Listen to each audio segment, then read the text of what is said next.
Bonjour mesdames, bonjour messieurs. Donc, je suis Guillaume Giscard d'Estaing. J'ai le plaisir et l'honneur d'être le président du comité de pilotage de la chaire d'économie de défense de l'IHEDN. Je vous accueille avec plaisir, avec honneur, dans ce magnifique amphi Colbert pour notre édition de ce qu'on appelle la conférence annuelle de la chaire économie de défense, qui traite cette année sur un sujet qui demeure tout à fait d'actualité, qui est celui de l'impact économique et social de la loi de programmation militaire 2024-2030. En premier lieu, je vous exprime tous les regrets de la chaire, parce que nous avons été obligés de reporter cette conférence qui était prévue initialement, vous vous en souvenez, en juin 2024, annulation pour des raisons que tout le monde ici connaît. On a réussi quand même à reprogrammer cette réunion ici dans l'Assemblée nationale, que nous remercions chaleureusement de nous accueillir. Je pense que nous sommes tous très sensibles à la qualité et au privilège de ces lieux. Malgré le report de cette conférence annuelle, le contexte international dans lequel s'exécute la LPM demeure marqué par une instabilité croissante. Nous avons donc décidé de conserver les deux thèmes des tables rondes qui étaient prévus initialement, en ce que ces thèmes restent tout à fait d'actualité. Et ils méritent une présentation des travaux effectués par les chercheurs, puisque même si nous avons reporté cette conférence, les chercheurs ont continué à chercher. Voilà. Je rappelle que la LPM se concentre sur trois grandes tendances principales: l'adaptation aux ruptures technologiques, le réarmement face aux nouvelles menaces géopolitiques et la défense de l'autonomie stratégique de la France. Avec son budget historique de 413 milliards d'euros sur 7 ans, cette loi vise à transformer les forces armées françaises pour répondre aux défis actuels et aux défis à venir. Les principaux enjeux de l'adaptation aux nouvelles menaces géopolitiques, je ne surprendrai personne en mentionnant la guerre en Ukraine, le réarmement massif de la Chine ou même l'élection récente de Donald Trump aux États-Unis, mais également le renforcement de la cybersécurité face à l'augmentation des cyberattaques ou le soutien à la base industrielle et technologique de défense qui sont plus que jamais aujourd'hui au cœur du débat. Après le discours d'ouverture du directeur de l'IHEDN, le général de Courrèges, puis le propos introductif du directeur général adjoint de la DGA, l'ingénieur général Thierry Carlier, que nous remercions chaleureusement pour leur présence, nous aurons donc, comme je vous l'ai annoncé tout à l'heure, deux tables rondes. La première traitera de l'impact économique de la LPM. Elle sera animée par Julien Malizard, docteur en sciences économiques et titulaire de la chaire. Nous aurons la participation de deux industriels, M. Philippe Duhamel, merci Philippe, directeur général adjoint système de mission de défense chez Thales, M. Jean-Brice Dumont, merci Jean-Brice, directeur d'Air Power, Airbus Defence and Space. Nous aurons aussi deux personnalités qualifiées, Mme Sylvie Matelli, directrice de l'Institut Jacques Delors, merci Madame, et M. Jean Belin, qui est là, je l'ai vu tout à l'heure, maître de conférence à l'Université de Bordeaux et, vous le savez, ancien titulaire de la chaire. Je ne voudrais pas déflorer le sujet de cette table ronde, mais on constate que les nombreux commentaires économiques faits sur ce thème tendent à se concentrer sur des données chiffrées du pourcentage des activités liées à la défense au regard du PIB en France. Les débats seront donc beaucoup plus tournés vers l'interprétation qui peut être faite des données plus que sur les chiffres en eux-mêmes. La seconde table ronde soulèvera la question des enjeux de la loi de programmation militaire pour les territoires. Elle sera animée par Jocelyn Droff, également docteur en sciences économiques et chercheur au sein de la chaire. avec la participation d'un président de conseil régional, M. Loïc Chenet-Girard, président du conseil régional de Bretagne. M. Chenet-Girard s'excuse en nous disant qu'il arrivera avec un petit peu de retard, mais je vous rassure, il sera là tout à l'heure. Nous aurons un représentant de la DGA, l'ingénieur général Alexandre Laousse, directeur de l'industrie de défense à la DGA. Et nous aurons également la participation de deux industriels, M. Jean-René Gourion, directeur général délégué MBDA France, merci Jean-René, et M. Guillaume Rochard, directeur stratégie, partenariat et fusion-acquisition de Naval Group. Merci Guillaume. Plus qu'aux habituelles données sur l'emploi, sur les infrastructures ou les implantations stratégiques, les débats de cette deuxième table ronde porteront sur les synergies entre les acteurs, la BITD vers la région, mais également le retour de la région vers la BITD, qui est un élément auquel tout le monde ne pense pas spontanément. Je ne souhaite pas vous en dire plus à ce stade, au risque d'anticiper sur les débats. À l'issue des échanges et débats en table ronde, les modérateurs donneront la parole à l'auditoire, à vous tous, mesdames et messieurs, pendant une vingtaine de minutes réservées aux questions. Ces deux tables rondes seront entrecoupées par une courte pause permettant à tous de se dégourdir les jambes. On aura enfin la chance et le privilège d'écouter le président de la Commission de défense nationale et des forces armées de l'Assemblée nationale. Je parle de monsieur le député Jean-Michel Jacques, qui prononcera l'allocution de clôture. Je crois qu'on peut dès à présent lui adresser nos remerciements les plus sincères. Voilà, j'en ai fini pour cette introduction. Merci à toutes et à toutes pour votre présence. C'est un grand plaisir de voir un auditoire aussi fourni. Je vous souhaite à toutes et à tous une très bonne conférence et je cède la parole au général de Courrèges. Mon général, c'est à vous.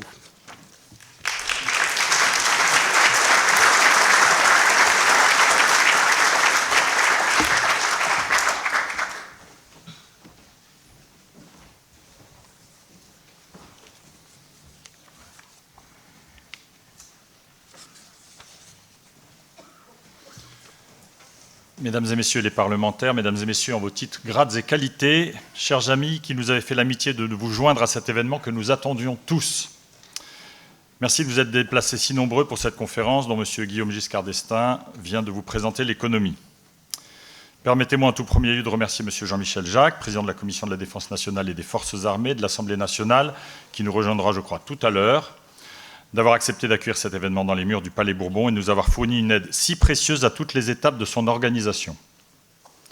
Je tiens également à remercier les 6 mécènes de la chaire économie de défense qui a récemment fêté ses 10 ans, un bel anniversaire, pour leur indéfectible soutien et qui nous permettent d'être ici réunis. Merci donc aux sociétés Airbus, Arcus, KNDS France, MBDA France, Naval Group et Thales pour ce qu'ils contribuent à faire. Cette chaire de recherche académique, nous la devons à une initiative conjointe de l'État et des industriels de la base industrielle et technologique de défense, qui, constatant que l'économie de défense était une discipline trop peu représentée ou structurée en France, ont souhaité, dès 2013, créer une structure dédiée au soutien à la recherche académique dans ce domaine. Aujourd'hui, cette chaire, placée sous la responsabilité du docteur Julien Malizard, ici présent, est constituée d'une équipe de chercheurs de talent, dont les travaux visent notamment à caractériser le plus largement et le plus objectivement possible les impacts économiques des décisions politiques en matière de défense. Cette chaire est administrée par le fonds de dotation de l'IHEDN, dont je remercie le président, ici présent, l'IGA Philippe Hervé, pour son action et celle de son équipe. Les activités du fonds, qu'il s'agisse du soutien à la recherche ou d'initiatives favorisant la cohésion nationale, la citoyenneté et la diffusion de l'esprit de défense, sont exclusivement financées par le mécénat. Aussi, vous en doutez, j'invite chacune et chacun, personne physique ou morale, à apporter sa contribution financière aux actions portées par ce fonds, si estimable. La chaire n'a pas varié dans ses objectifs fixés à sa création. Ils sont au nombre de 3, permettez-moi de les rappeler. Produire et soutenir une recherche universitaire de référence, nous y sommes. Fédérer et diffuser la pensée économique de défense. Se présenter comme une interface connue et reconnue entre le monde académique, les décideurs publics et les acteurs privés. Cette chaire contribue aussi à asseoir la réflexion stratégique de l'Institut des hautes études de défense nationale, dont la direction m'est confiée, par son apport à la session nationale, tout particulièrement au profit de deux majeurs que je cite, armement et économie de défense, et défense et sécurité économique. Si ces objectifs n'ont pas varié depuis 10 ans, leur acuité s'est pour sa part largement renforcée, dans un temps qui nous presse et qui appelle à une réflexion approfondie sur ce thème. L'Institut des hautes études de défense nationale prend sa part dans ce domaine avec deux majeurs de sa session nationale, précédemment cités, entièrement consacrés à cette matière qui accueille chaque année 100 auditeurs de haut niveau pour en débattre, instruire des thèmes d'études puis soumettre des recommandations aux acteurs publics et privés. Nos nombreux cycles en intelligence économique, héritiers des premières formations dispensées par l'Institut dès 1996, soit 2 ans seulement après l'adoption du rapport Martre, participent aussi largement à l'éclairage sur ce volet stratégique de l'économie. Nous observons un regain d'intérêt pour ces formations qui témoignent de l'âpreté de la compétition et des enjeux induits. Nous avons initié par ailleurs cette année l'idée de quadrinôme économique à installer dans les régions, à l'instar de la démarche réussie en Nouvelle-Aquitaine. Il s'agit de disposer de relais régionaux associant à minima les officiers généraux de zones de défense et de sécurité, les chambres de commerce et d'industrie, l'autorité académique chargée de l'enseignement supérieur, mais aussi l'association régionale des auditeurs de l'IHEDN pour renforcer la formation et la diffusion de l'information sur les réflexes d'économie de crise et d'intelligence économique. Ce concept semble prendre et répondre à une attente de connaissances mutuelles, de mise en alerte de cadres, des acteurs économiques et des jeunes, de développement des réflexes et des outils et de promotion d'un engagement concret dans les territoires. Enfin, je ne saurais achever ce court rappel de ce que nous apportons en termes de formation, sans évoquer le prochain Paris Defense and Strategy Forum qui nous réunira du 11 au 13 mars prochain à l'école militaire. Organisé par l'Académie de défense de l'école militaire, ou ACADEM, ce forum international devrait accueillir près de 4000 personnes, invitées sur le thème de l'Europe à la croisée des chemins. Nul doute que les sujets d'économie de défense et de BITD y seront très largement présents et débattus. Permettez-moi de céder maintenant la parole à l'ingénieur général de l'armement, Thierry Carlier, qui représente le délégué général pour l'armement et à qui il revient d'introduire le sujet qui nous intéresse au premier chef aujourd'hui. Merci pour votre attention. Je nous souhaite un excellent après-midi d'échange et de très riches débats.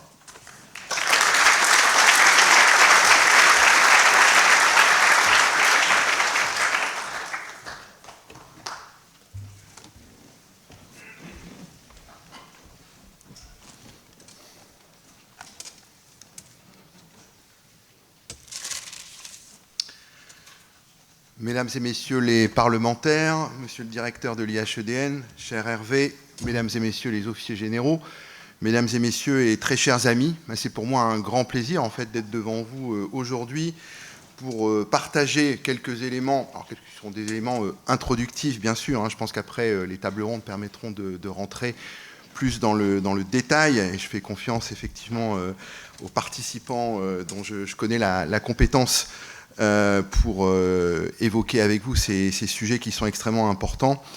Et donc voilà, moi en introduction, je partage simplement avec vous quelques éléments qui remettent en fait en perspective, alors pas mal de choses que je pense vous savez déjà, mais qu'il est bon de rappeler sur l'impact économique et social de la loi de programmation militaire. Alors comme vous le savez, en fait notre base industrielle et technologique de défense, c'est une dizaine de grands groupes, mais c'est aussi 4000 petites et moyennes entreprises, c'est à peu près, on a coutume de le dire, 200 000 emplois non délocalisables, et c'est surtout, vous le savez, c'est une activité qui maille l'ensemble de notre territoire national. Donc évidemment, c'est pour ça que nous sommes extrêmement attentifs à la préservation et au développement de cette base industrielle et technologique de défense. Au titre de ce qu'on appelle le programme 146, donc le programme d'équipement des forces, notre loi de programmation militaire, et Guillaume Giscard d'Estaing rappelait évidemment l'investissement sans précédent que constitue cet effort pour la nation. Alors pour vous donner des chiffres, en fait, sur les années 2023 et 2024, l'an dernier, ça a été près de 17 milliards d'euros qui ont été investis. Et l'année précédente, en 2023, le chiffre record en fait de 20 milliards d'euros. Alors ça, vous le savez aussi, c'est un secteur qui est marqué par sa dualité. Et donc ça veut dire aussi que les investissements en fait, qui se font dans la défense ont aussi un effet positif, un effet démultiplicatif au profit des activités civiles. Alors, ça peut être parfois un petit peu, je dirais, challengé, où il y a plusieurs effectivement façons, là aussi ça a été dit, de le comptabiliser, mais selon les études qui peuvent être conduites, en fait, on a coutume de dire que 1 euro qui est dépensé pour la défense rapporte en fait à court terme 1,27 € et à plus long terme, c'est jusqu'à 1,68 €. Voilà, donc vous voyez effectivement que en fait, tout euro investi dans la défense se traduit en fait par un effet bénéfique aussi au profit des activités civiles. Alors, quelques éléments que je voudrais partager avec vous avant d'arriver ensuite à la question des leviers supplémentaires que l'on peut actionner. C'est d'abord en fait les opportunités considérables qu'offre cette loi de programmation militaire 2024-2030.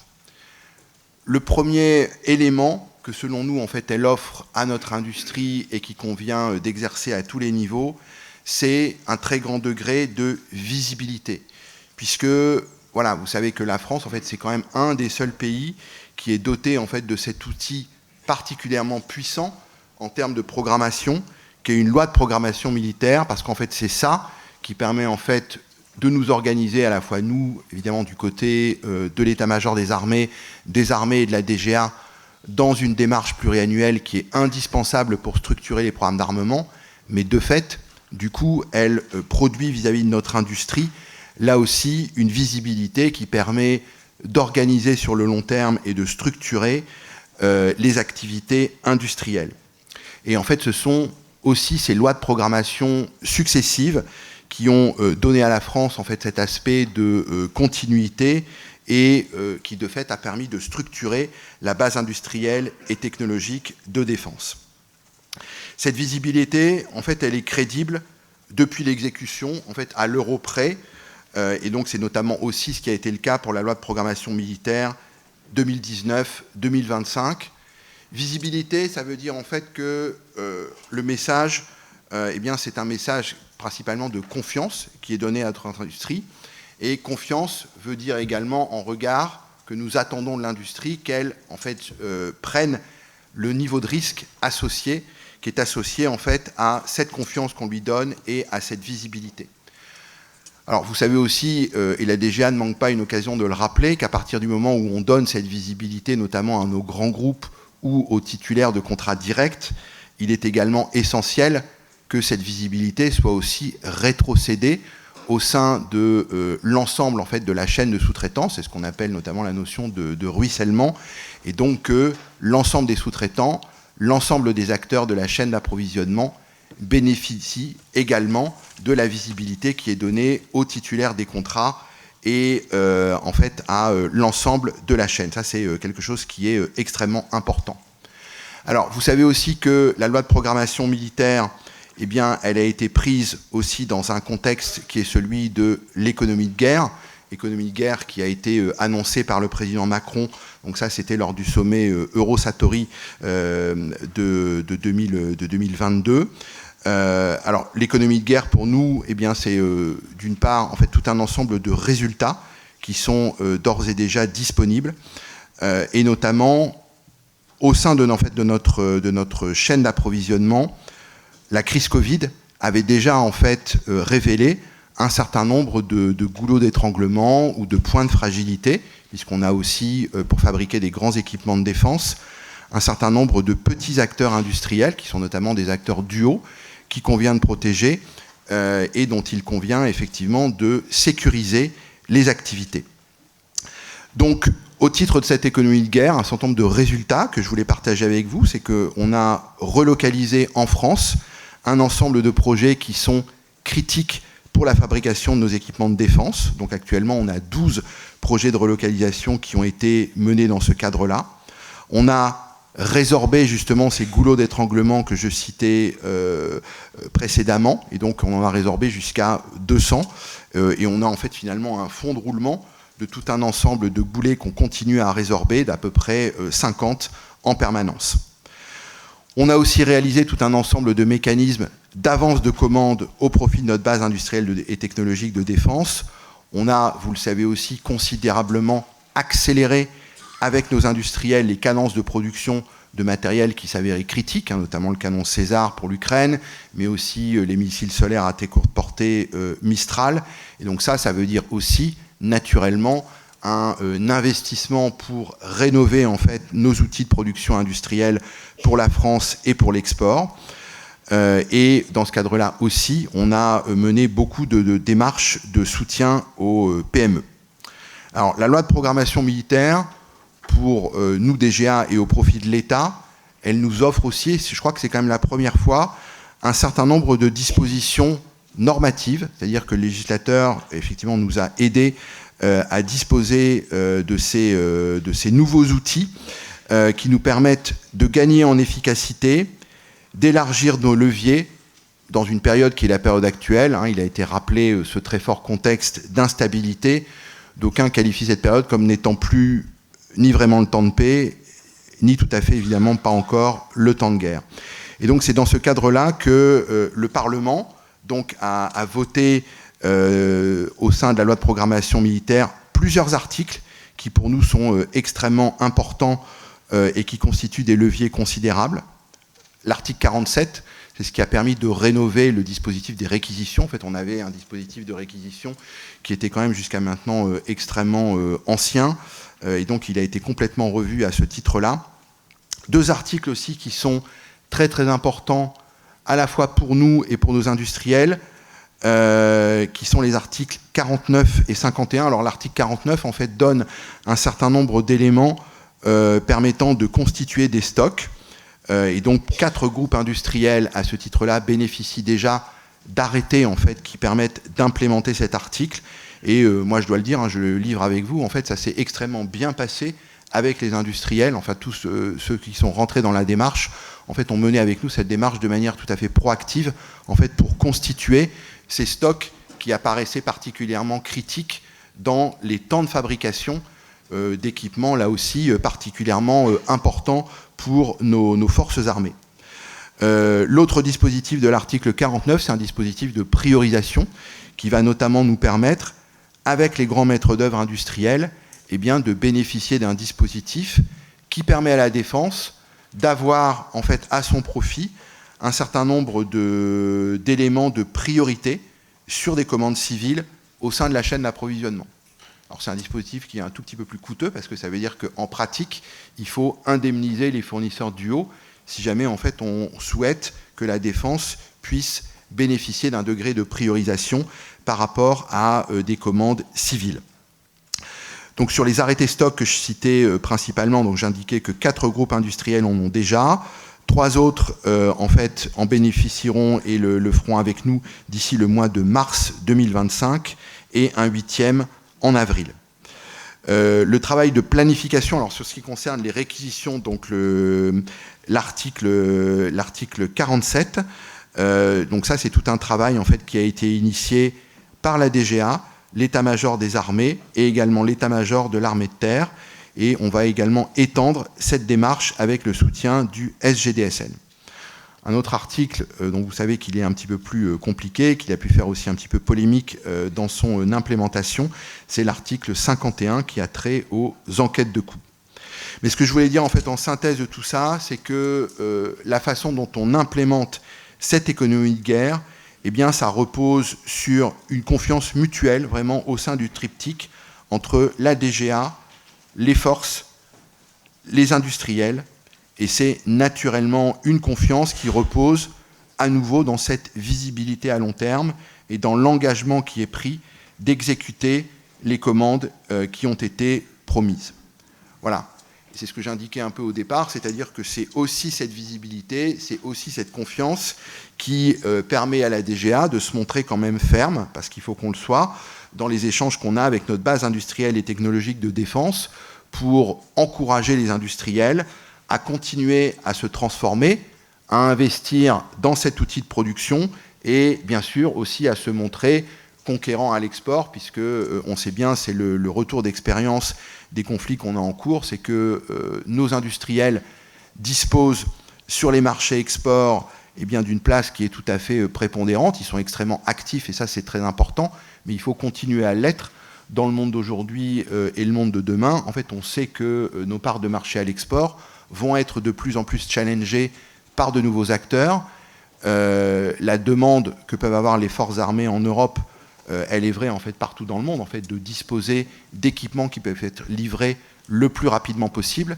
Et donc, si nos industriels veulent rester compétitifs à l'export, il faut bien sûr qu'ils aient cette réactivité qui va leur permettre en fait d'avoir le bon time to market dans ce que sera le marché de l'export dans les mois et les années à venir.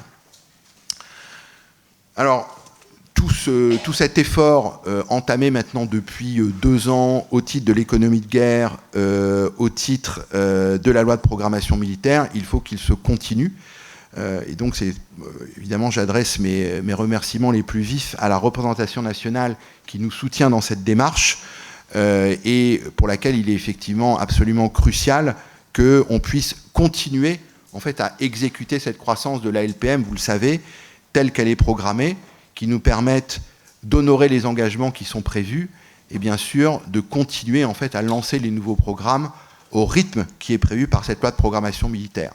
Notamment en 2025, de très très gros investissements qui sont attendus avec le renouvellement des 2 composantes de la force de dissuasion et d'autres programmes extrêmement structurants que nous devons mener.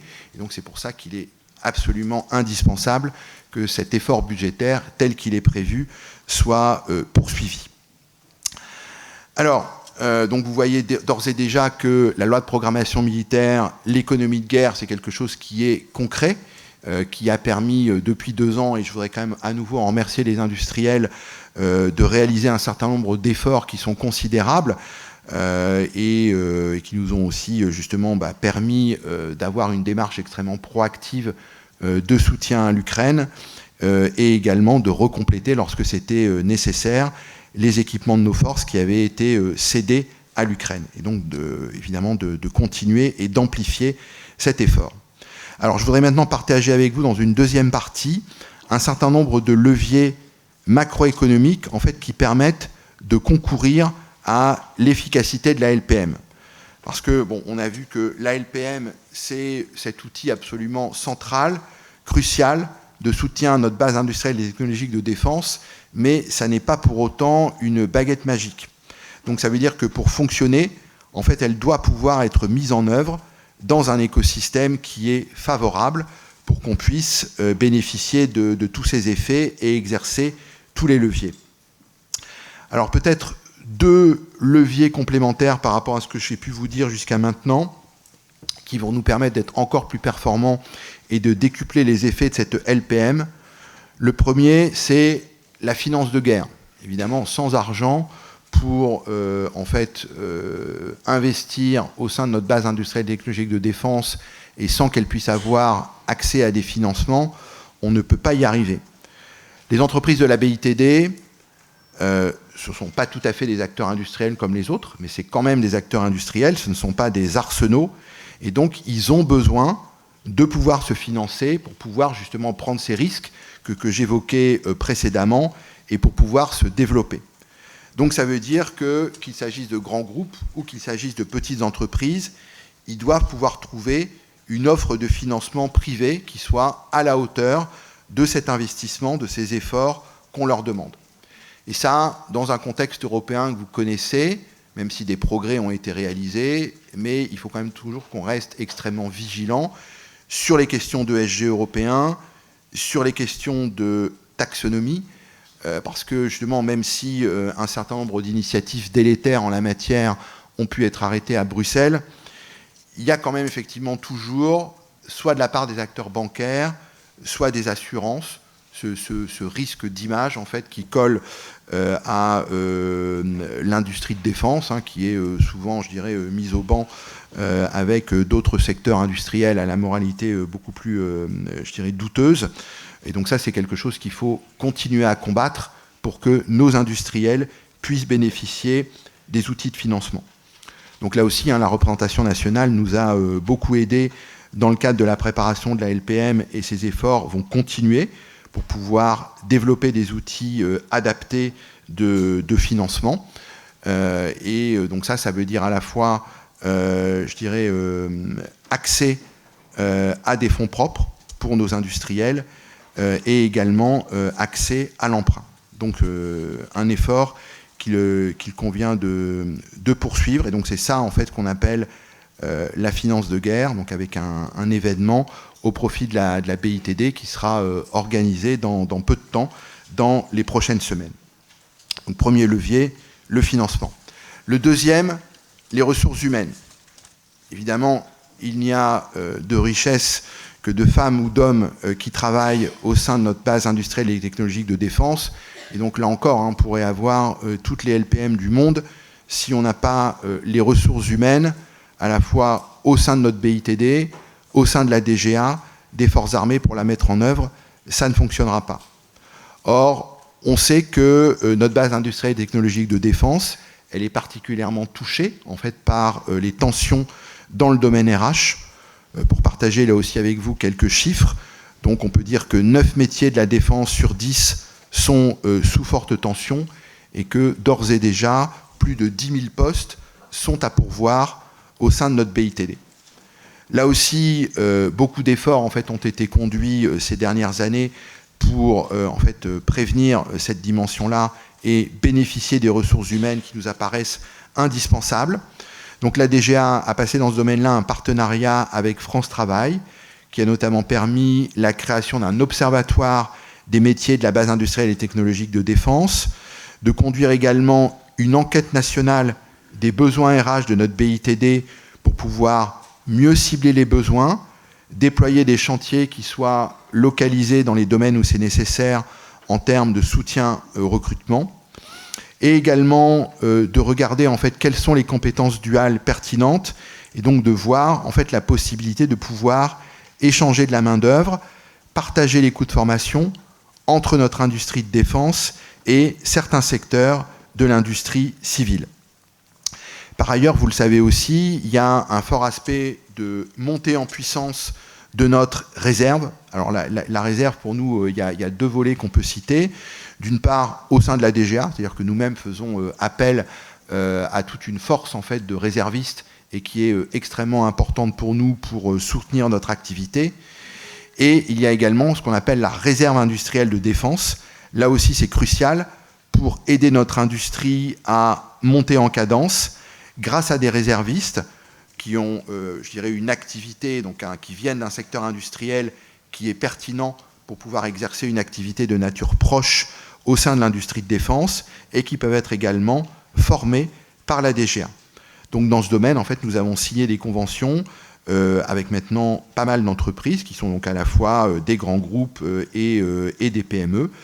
Et donc ça, c'est aussi une démarche qui est en train de monter en puissance, qui est absolument cruciale. Et on voit bien que dans une démarche d'économie de guerre, c'est aussi ça, en fait, qui va permettre de passer à l'échelle et de monter particulièrement en puissance. Voilà, donc je pense que c'est pas mal de choses que vous connaissez déjà, mais que je voulais partager avec vous au titre de ce propos introductif. Donc vous voyez effectivement que dans ce cadre-là, oui, notre loi de programmation militaire, elle a un impact économique et social qui est absolument crucial. En fait, on voit qu'il est dans les deux sens. C'était aussi ce qui était illustré dans les interventions précédentes, bien de dire effectivement que à la fois les financements issus de la LPM en fait irriguent tout notre tissu national et que réciproquement, on a aussi besoin en fait des ressources de l'industrie civile et des RH pour arriver à fonctionner. Alors, je ne voudrais pas conclure sans vous rappeler aussi que notre loi de programmation militaire, elle est cette clé de voûte du système français, mais pour arriver à fonctionner, elle est également dépendante d'un certain nombre de facteurs exogènes.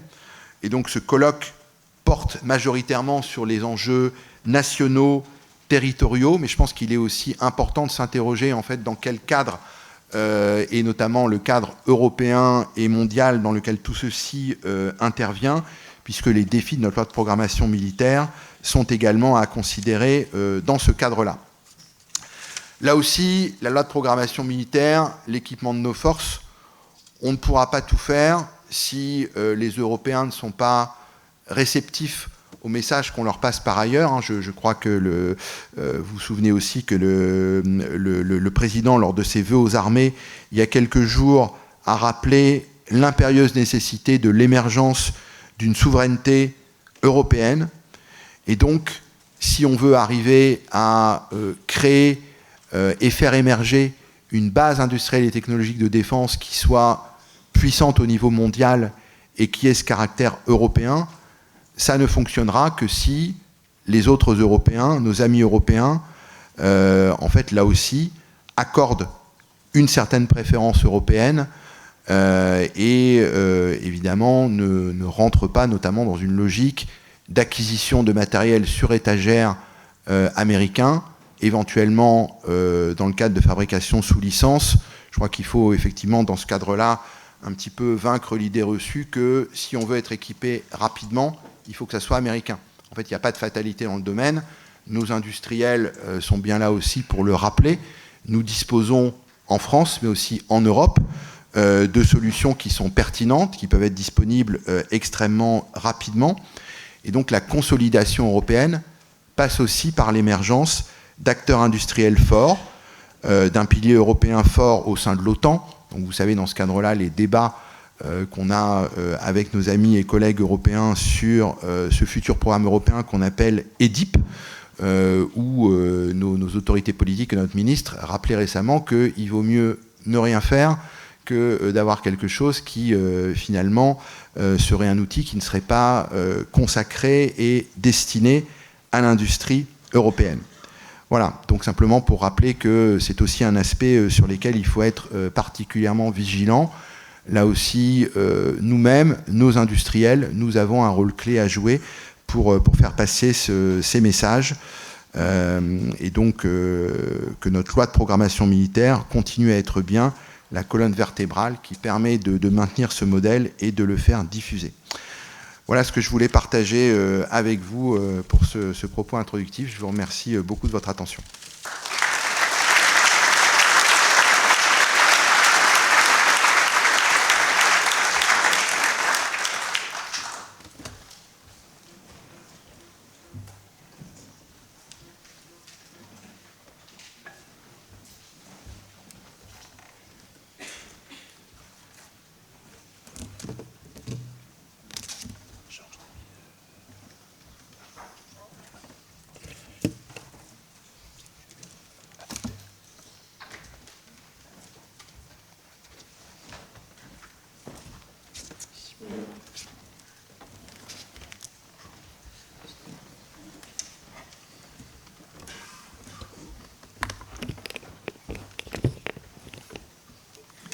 Bonjour à toutes et tous, merci d'être venus nombreux pour notre conférence annuelle.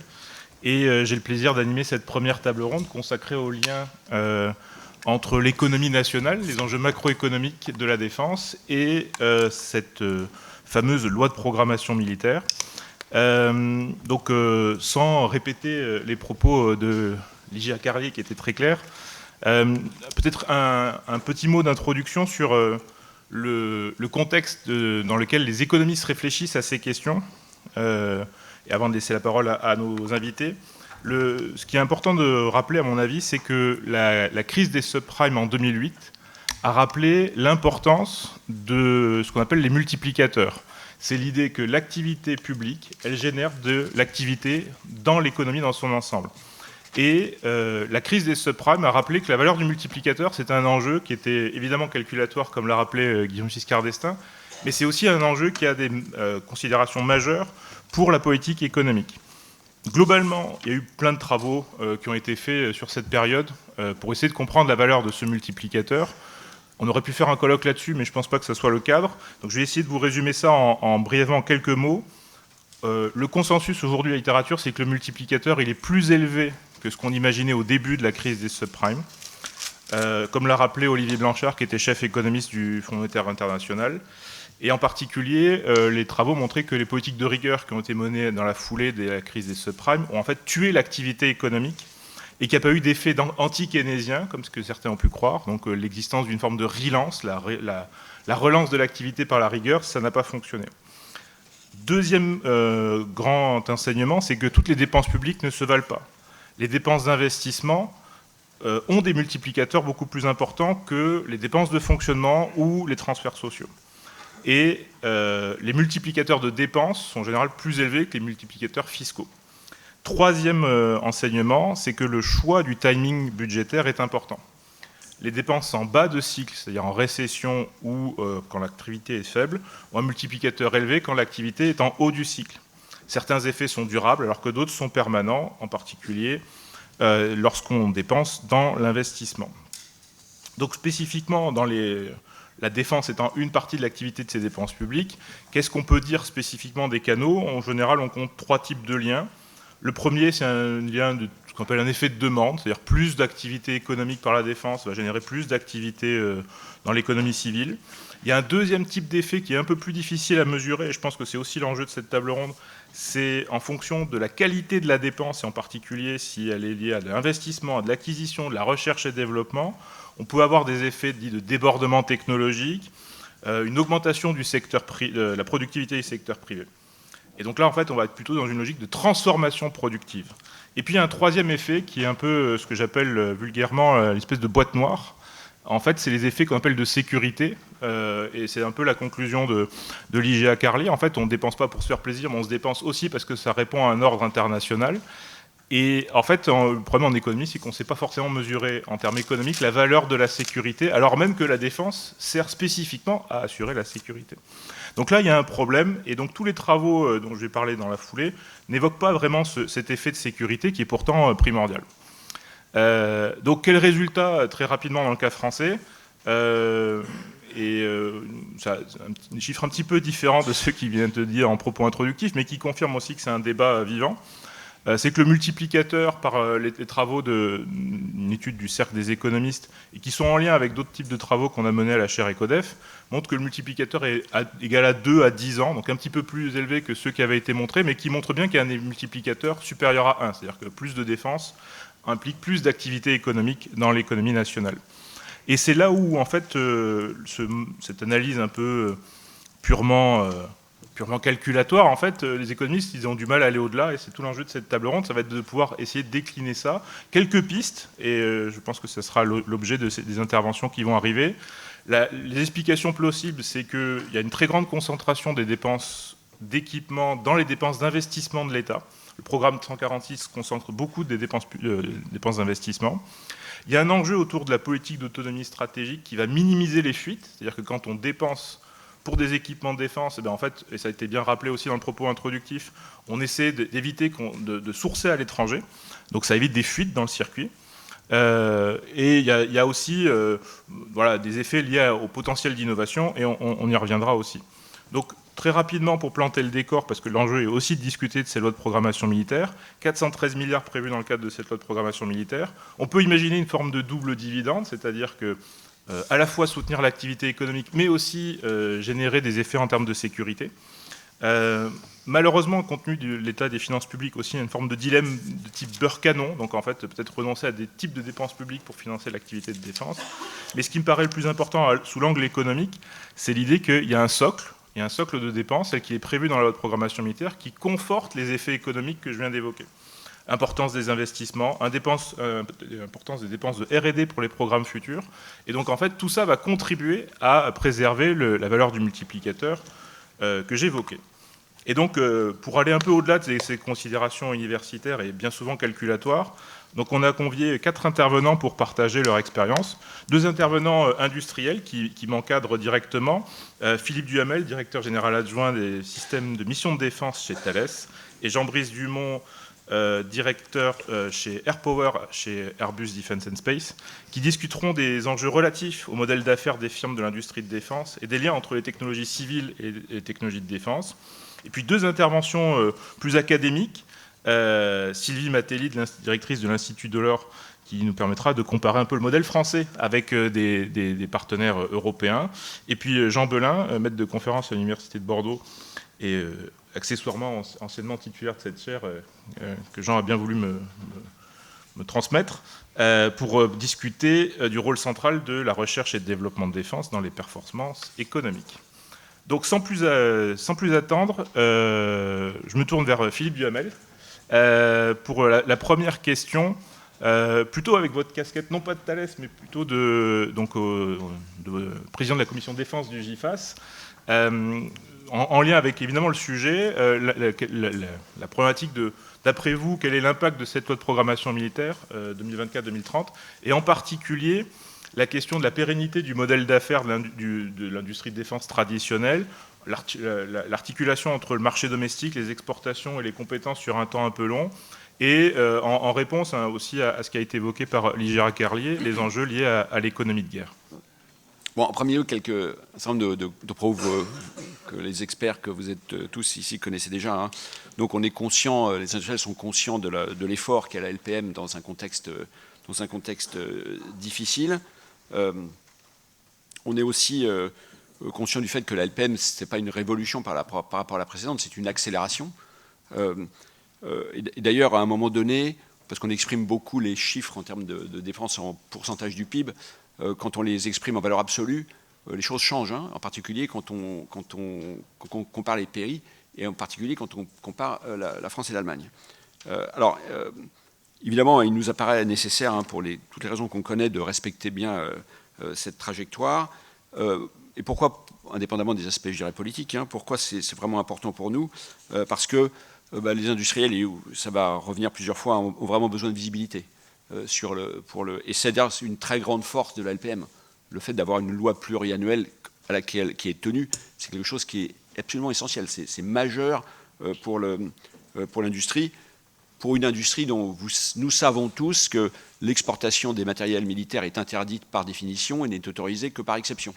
Et c'est ça la grande différence, enfin une grande différence, il y en a d'autres, mais une grande différence par rapport, je dirais, au monde civil. Alors,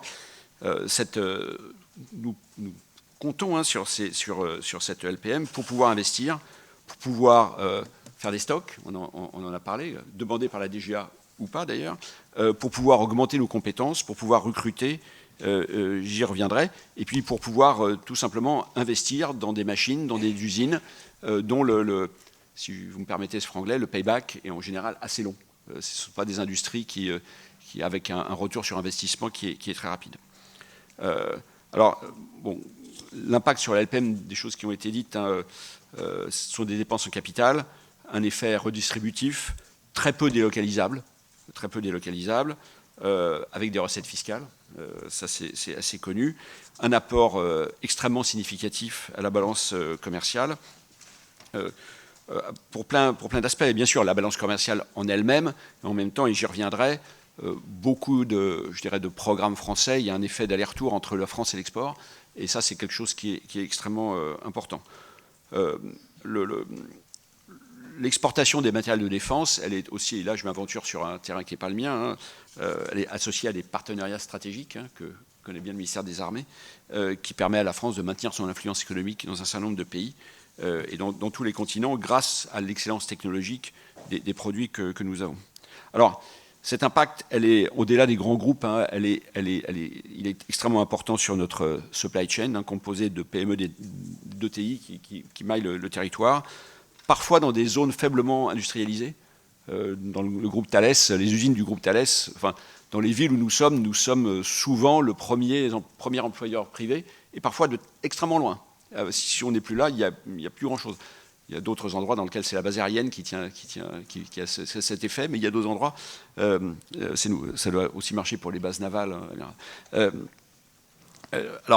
Donc les financements alloués par la LPM ont contribué à générer beaucoup d'emplois, pas que chez les grands groupes, dans des entreprises de petite taille.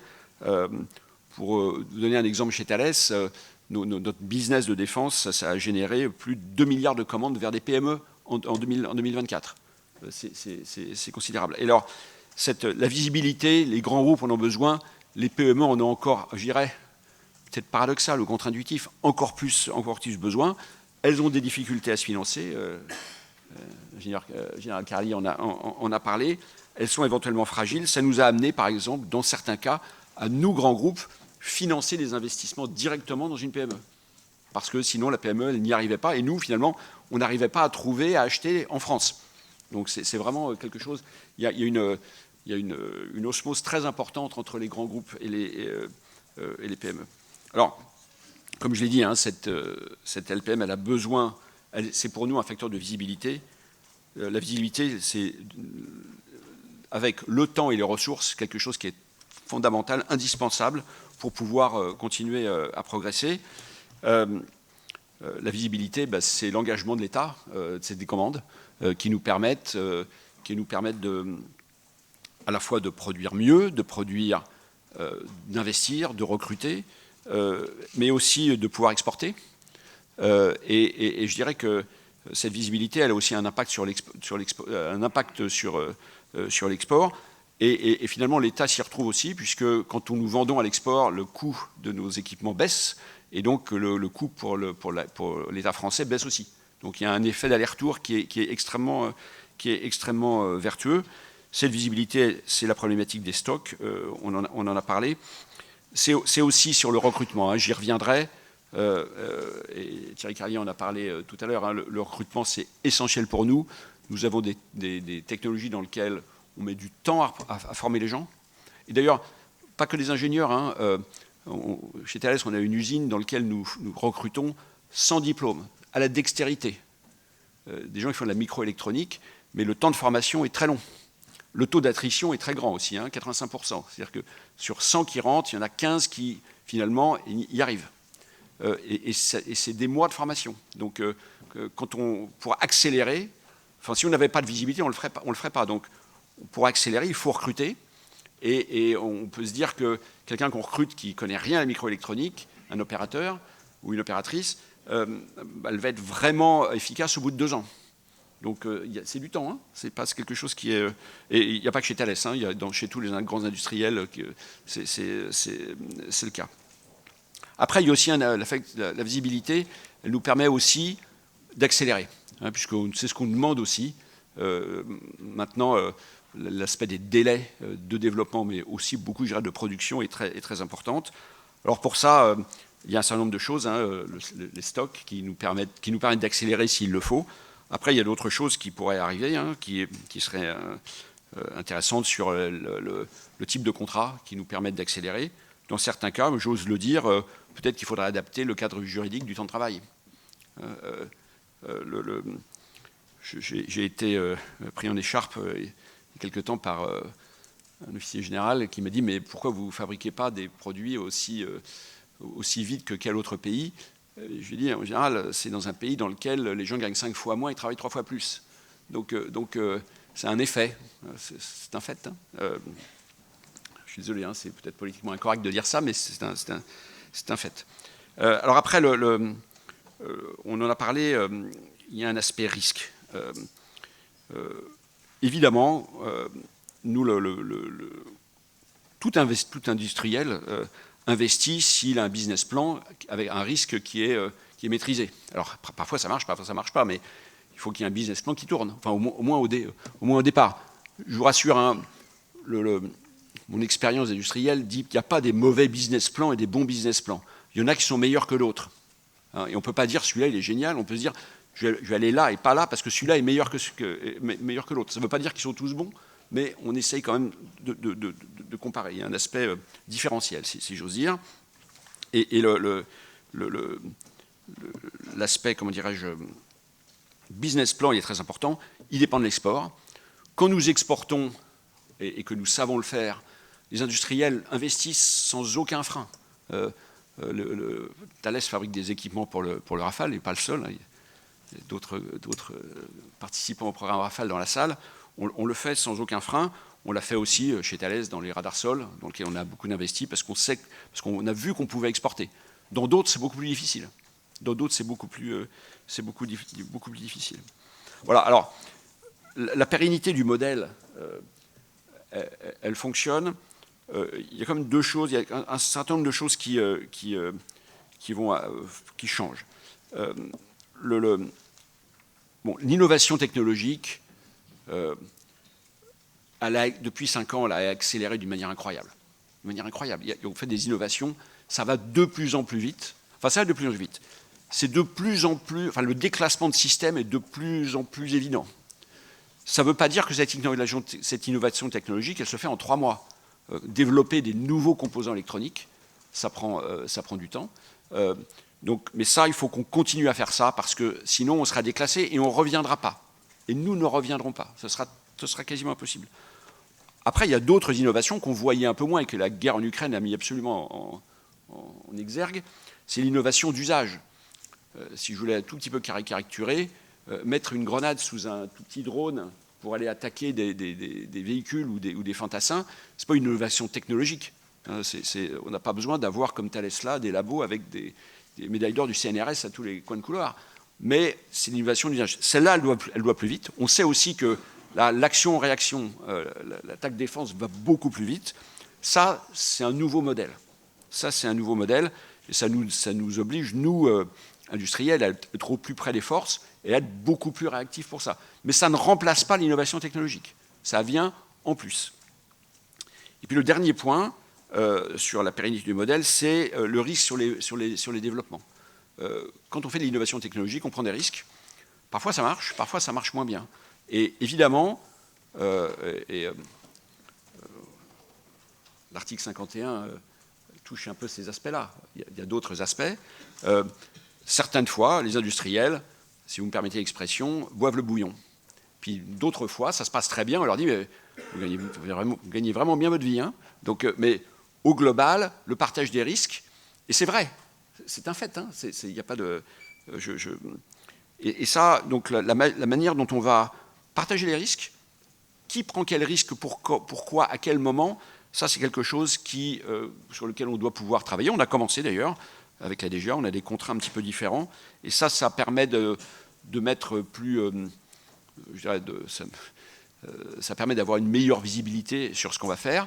Ça a un impact, c'est que, et je le comprends, le ministère des Armées, quand il commence un programme, veut savoir combien ça va lui coûter à la fin.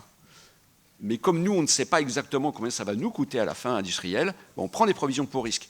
Si on ne les prend plus, la DGA ne peut plus savoir combien ça va coûter à la fin. Il y aura une incertitude. Ça ne va pas être de 1 à 100, bien sûr, mais il y aura une incertitude. Bon, voilà les 3 aspects sur la pérennité du modèle, qui globalement reste, à mon avis, pérenne. Merci pour votre réponse détaillée. Et un peu en complément de ce que vous venez de nous expliquer sur le modèle, plus spécifiquement lié aux questions technologiques et de recherche et de développement, quelles opportunités vous voyez, vous, de votre lorgnette chez Thales, et aussi quel challenge pour le financement de la recherche et le développement? Est-ce que c'est un catalyseur, le financement public, de ce point de vue-là, entre les technologies civiles et les technologies militaires? Alors, absolument. Bon, comme je l'ai dit, hein, l'innovation n'a pas été, je pense, il faut revenir dans les années 70 pour avoir une innovation aussi active, aussi débordante dans plein de sujets. C'est vraiment, pour un ingénieur, c'est une époque rêvée, hein, faut se le dire. Le monde ne va pas très bien, mais pour un ingénieur, c'est pas mal. Il y a cette innovation, elle est indispensable pour garder sur le long terme la supériorité opérationnelle. Vous savez, il y a des sujets sur lesquels on voit que les Américains déposent des brevets. Puis à un moment donné, ils ne déposent plus de brevets. Alors on peut se dire, ils ont arrêté. En fait, c'est pas ça du tout. C'est que c'est devenu classifié.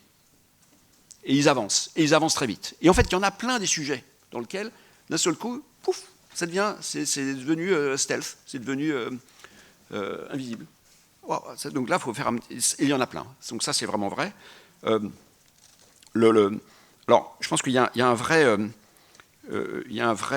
jeu à deux entre l'industriel et la DGA. Les industriels investissent pour de l'innovation vraiment amont, y compris de la recherche fondamentale que nous faisons chez Thales Recherche et Technologies. Après, on a besoin d'innovation, on a besoin de financement du ministère des Armées, parce qu'encore une fois, c'est pour des choses, dans certains cas, dans lesquels ce serait que de la défense, on ne pourra peut-être pas l'exporter. Moi, mon rêve, c'est d'avoir une innovation qui est tellement incroyable qu'elle va révolutionner la dissuasion. Et donc la DGA nous dira, Thierry Carrier nous dira, Philippe, ça, tu ne peux pas l'exporter. Mais alors je dirais, oui, mais ça, il va falloir me financer. Donc, on ne peut pas avoir tout. Oui. Et en réalité, des cas comme ça, il y en a. Non, ça vous surprend? Non, c'est évident. Et après, évidemment, une fois qu'on est lancé dans ce développement, on co-investit. En réalité, des cas dans lesquels le ministère des Armées et l'industriel co-investit, il y en a plein. Il y en a plein, et dans lequel ça peut être moitié-moitié, 2 tiers, 1 tiers, parce que la DGA nous dit, à raison, sur cet aspect-là, vous allez pouvoir le vendre à l'export, et donc vous pouvez co-investir. On en a plein d'exemples. Je pense que ces exemples sont à multiplier pour le cas où on a un business plan d'exportation qui tient la route.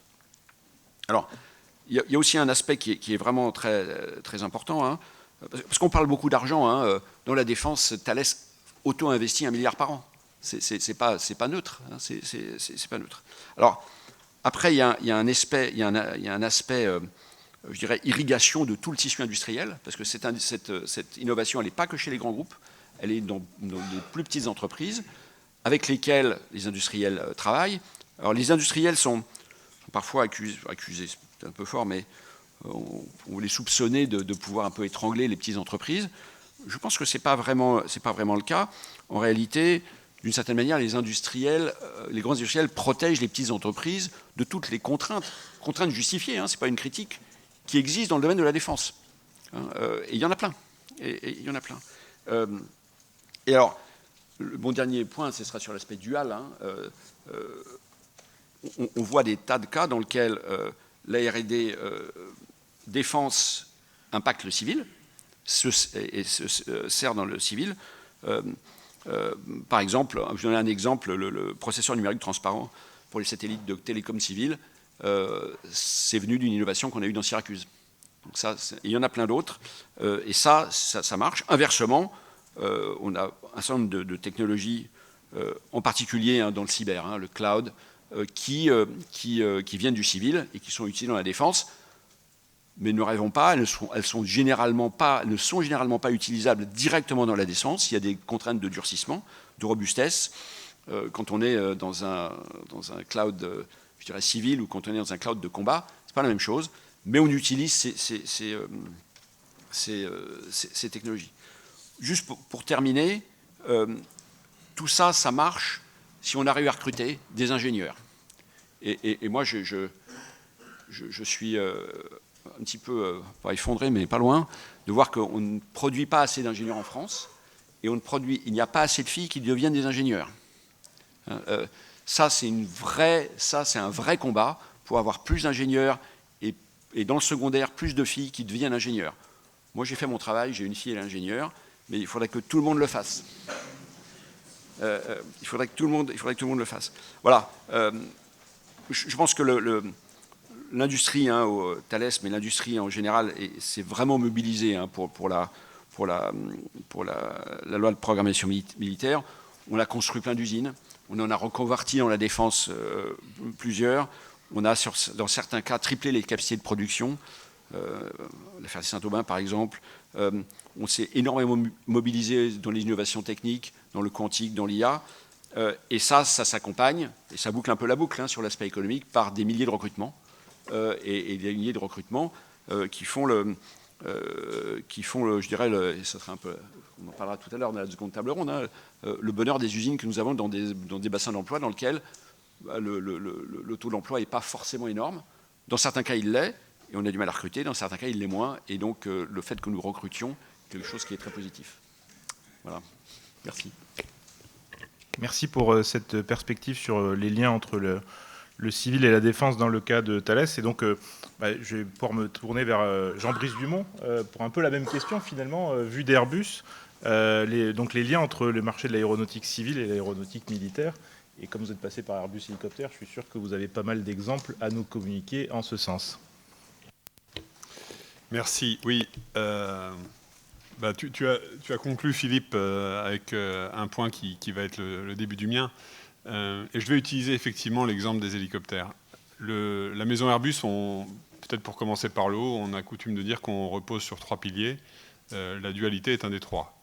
Les 2 autres étant la coopération, je pense qu'on parlera international un peu après, et la capacité à exporter. On a expliqué pourquoi, on a expliqué comment, et je n'y reviendrai pas. La dualité, je vais peut-être juste donner des exemples, ça évitera d'être trop conceptuel et trop long. Côté hélicoptère, la maison Airbus Hélicoptère, qui s'appelait Eurocopter, celle dans laquelle j'ai travaillé il y a quelques années et dont j'ai été directeur technique, a été formée par les programmes Tigre et NH90. Ce sont 2 gros programmes en coopération militaire, qui ont les mérites qu'ils ont. Mais ces 2 programmes ont nourri et irrigué les cerveaux des ingénieurs de Eurocopter en France et en Allemagne, et en Espagne un peu plus tard. Retour vers le civil, l'entreprise a pu maintenir et utiliser les technologies qui avaient été développées sur ces programmes pour mettre à niveau une partie de sa gamme civile, et pour lancer, à l'époque où le directeur technique d'Eurocopter s'appelait Guillaume Faury, pour lancer un certain nombre de développements, dont un H160, qui a été lancé sur fonds propres, avec une aide de l'État, mais par le côté civil, et qui ensuite donne lieu à un dérivé militaire, le H160M, le Guépard. Et donc ça, c'est ce qu'on appelle le retour d'ascenseur. C'est pour moi l'illustration parfaite que la dualité, c'est une route à 2 voies. C'est-à-dire que le coefficient dont on parlait plus tôt, le financement de l'État par les investissements dans les programmes militaires, a des retombées civiles, mais que le civil lui-même peut aider à adoucir l'addition des programmes militaires. Et ça, c'était les hélicoptères. Si on transmet ça au côté avion, alors c'était mon job d'après, directeur technique d'Airbus, le cockpit d'un A400M, il n'a pas été inventé pour la 400M. La 400M a eu ses difficultés, mais le cockpit d'un A400M, c'est à peu près le cockpit d'un A380. Et il y a une énorme synergie venue du civil vers le militaire, en l'occurrence. Un MRTT, qui est un fleuron de la dissuasion française, est un A330. Donc l'avion de base, c'est un avion civil qui a bénéficié de toutes les technologies et tous les développements civils. Donc là, ça marche fort du civil vers le militaire. Le point avec lequel terminait Philippe, c'est que certaines technologies civiles vont tellement vite que ce n'est pas la peine d'essayer de s'amuser à les inventer côté militaire, il faut plutôt suivre. Inversement, des technologies de pointe, souvent un peu plus complexes, un peu plus coûteuses, ont besoin d'un financement militaire. Donc nous, on observe ce mélange-là. Le dernier exemple sur lequel on partage un certain intérêt avec Philippe, c'est la patrouille maritime du futur, pour lequel une étude de définition et de levée de risque a été notifiée par la DGA, et où nous sommes co-traitants avec Thales. Et c'est un A321.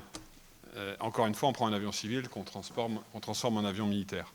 Donc la dualité, et je vous épargne la liste à l'après-vert des technologies qui ont croisé la frontière entre le civil et le militaire. Et la frontière est de plus en plus floue. On a beau rentrer dans un monde de presque guerre, comme le disait Thierry, justement, ce flou fait que le drone parotte en dessous duquel on accroche une grenade, bon, bah là, on a utilisé un truc du grand public sur lequel on a mis quelque chose de tueur. La limite entre les deux a tendance à s'effacer. Et nous, il faut justement, je ne vais pas dire qu'on en profite, mais qu'on en accepte l'augure et qu'on soit capable de travailler séparément sur les 2 terrains, mais aussi en acceptant l'idée que ça croise les frontières un petit peu plus vite qu'avant. Donc c'est ma réponse la plus simple possible sur la dualité. Mais s'il y a des questions après, je serai prêt à y répondre. Merci pour votre propos très clair et qui complète effectivement bien ce qu'avait pu dire Philippe Duhamel sur la question.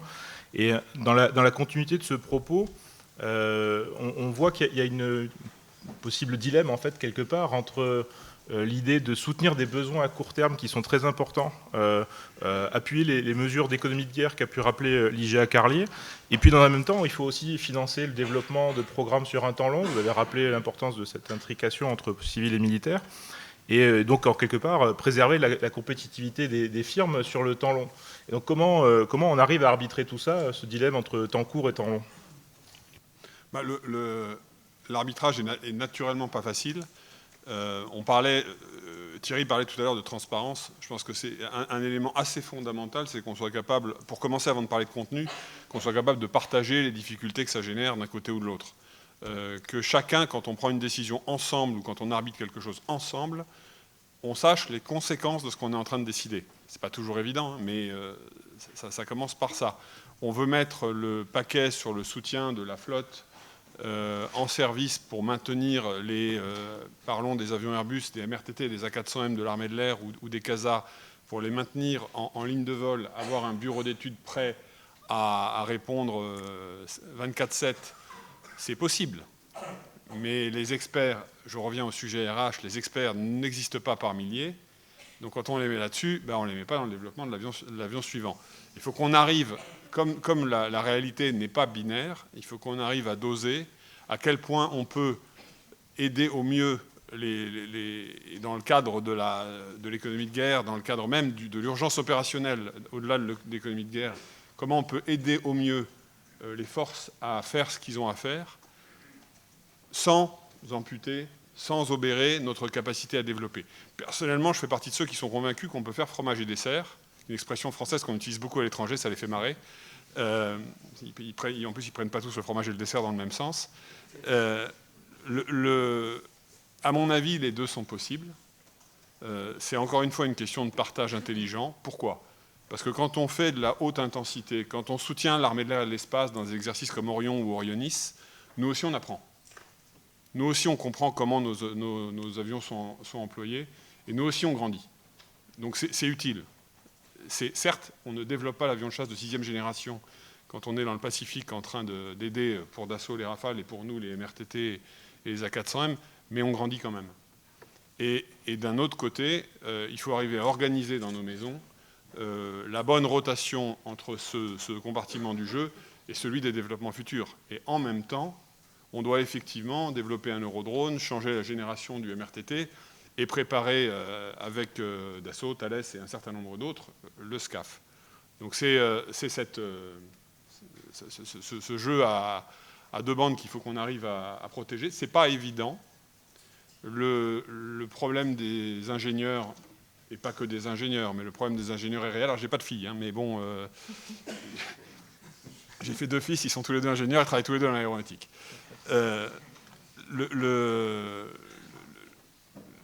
On a effectivement on a un problème de diversité, c'est un vrai sujet, beaucoup moins en Espagne où je vis qu'en France d'ailleurs, mais on a surtout un problème de séduction.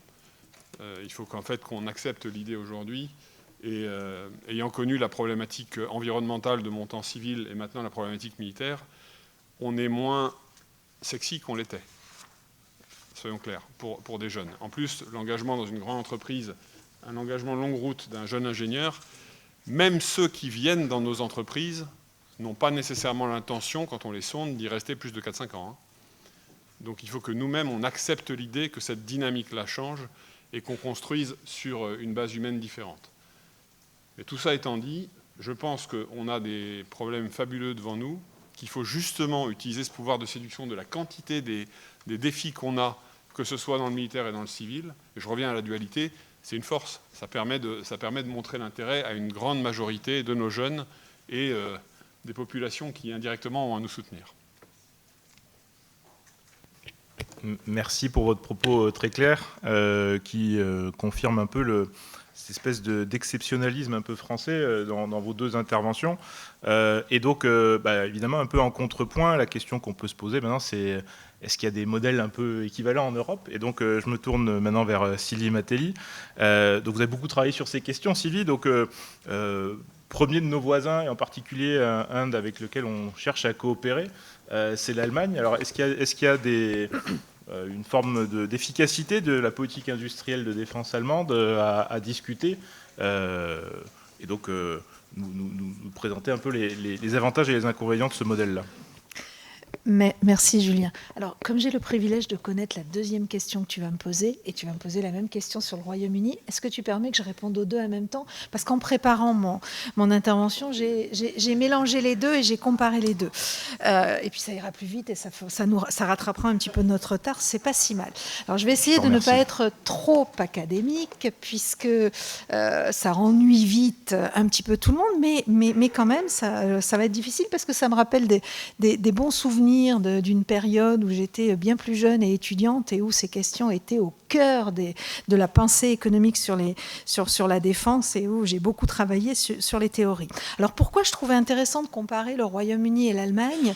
Parce qu'on est sur 2 modèles et 2 approches de la défense, de la politique industrielle et de la politique industrielle de défense, qui sont quand même très très différents pour plusieurs raisons. Alors d'abord, il ne vous aura pas échappé que l'effort de défense consenti par le Royaume-Uni et par l'Allemagne sont quand même très différents.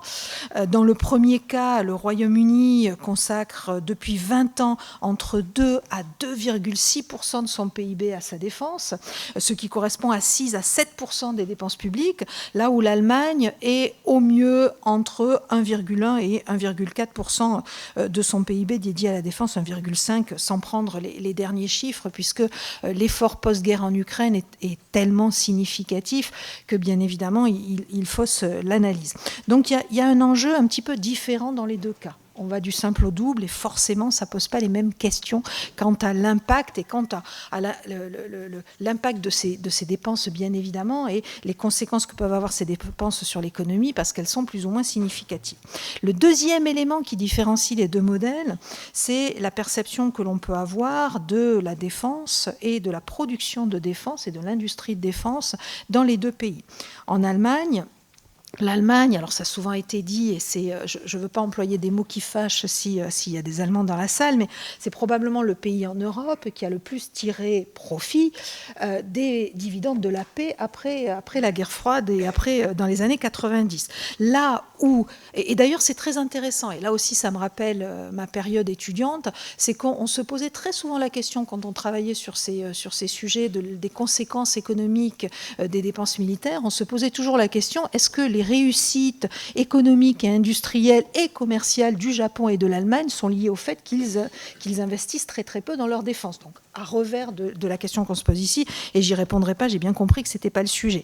Mais il n'empêche que c'est quelque chose qui reste très présent en Allemagne, cette idée qu'au fond, la défense, les investissements dans la défense doivent participer, lorsqu'ils sont faits,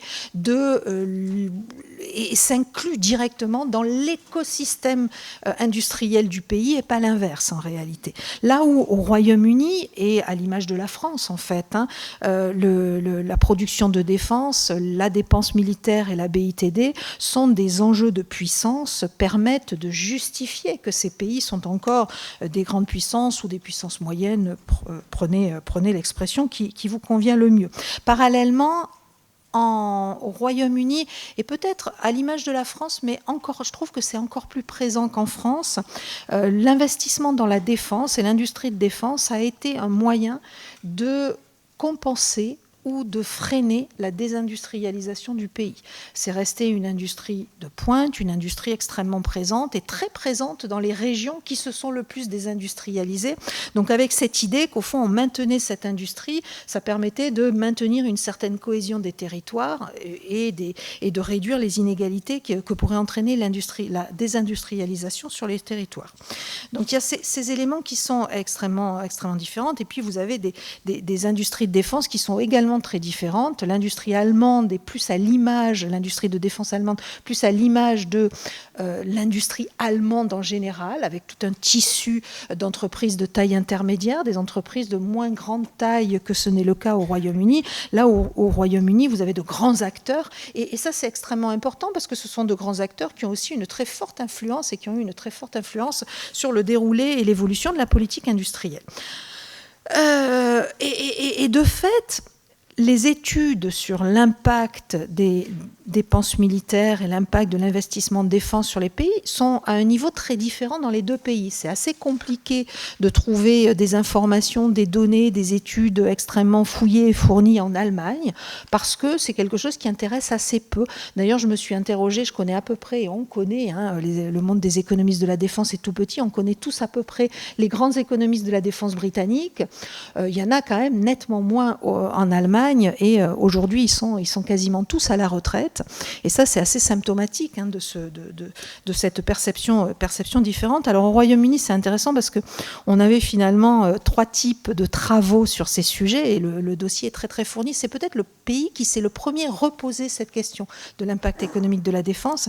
Donc vous avez les économistes et les académiques qui étudient souvent dans une perception, finalement, si on n'investissait pas dans la défense, est-ce que l'investissement serait plus productif ailleurs ? Vous avez un certain nombre de rapports qui se sont intéressés à la question, et c'est des rapports souvent à l'initiative du ministère de la Défense, et qui tentait à montrer l'impact et l'importance des productions de défense et de la politique industrielle de défense pour l'économie britannique. Et puis vous avez des autorités de contrôle qui produisent assez régulièrement des rapports, je pense en particulier au National Audit Office, la Cour des comptes britannique, qui regardait comment était dépensée la dépense militaire et quelles étaient les conséquences sur la défense, ce qui fait qu'on a une très très bonne visibilité de cet impact. Alors, je vais pas parler beaucoup plus longtemps, mais les éléments à retenir, et là pour le coup on revient sur les sujets que vous avez déjà abordés, et je vais peut-être aller très très vite sur l'Allemagne pour prendre 2-3 minutes de plus sur le Royaume-Uni, parce que je trouve que c'est intéressant.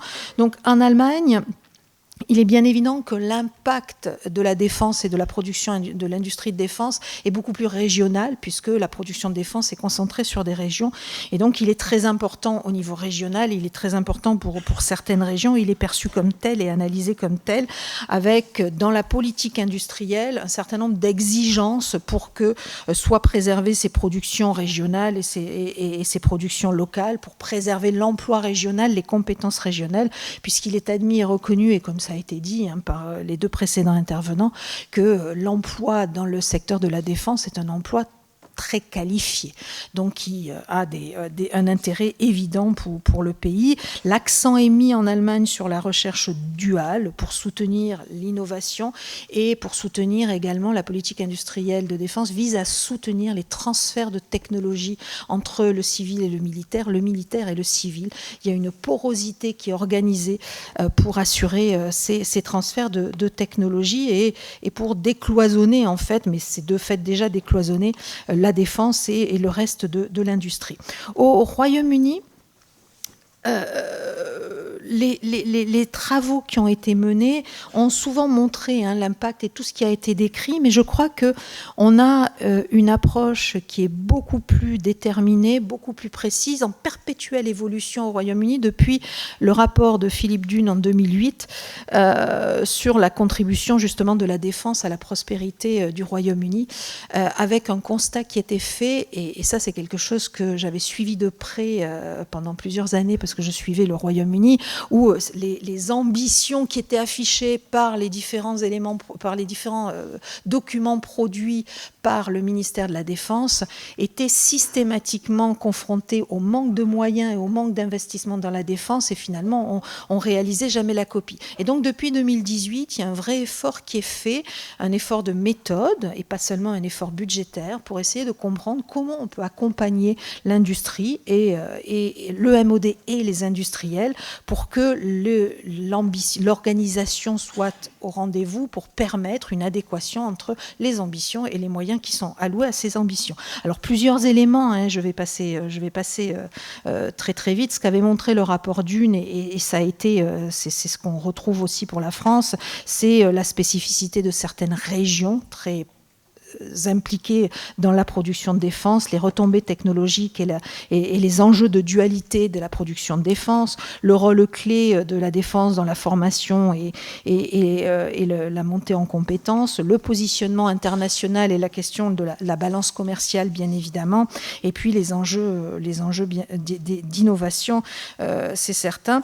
Donc ce qui a été fait depuis cette date, et pour renforcer en fait l'industrie de la défense et la production de défense, ça a été de mettre en place un certain nombre d'objectifs. Il y a par exemple dans la commande publique et un certain nombre d'enjeux de prospérité, c'est-à-dire que dans les programmes que l'on lance, quels vont être les gains de prospérité, la plus-value en termes de prospérité. Plus récemment, on a vu apparaître la notion de social value, quelle valeur sociale à la production de défense.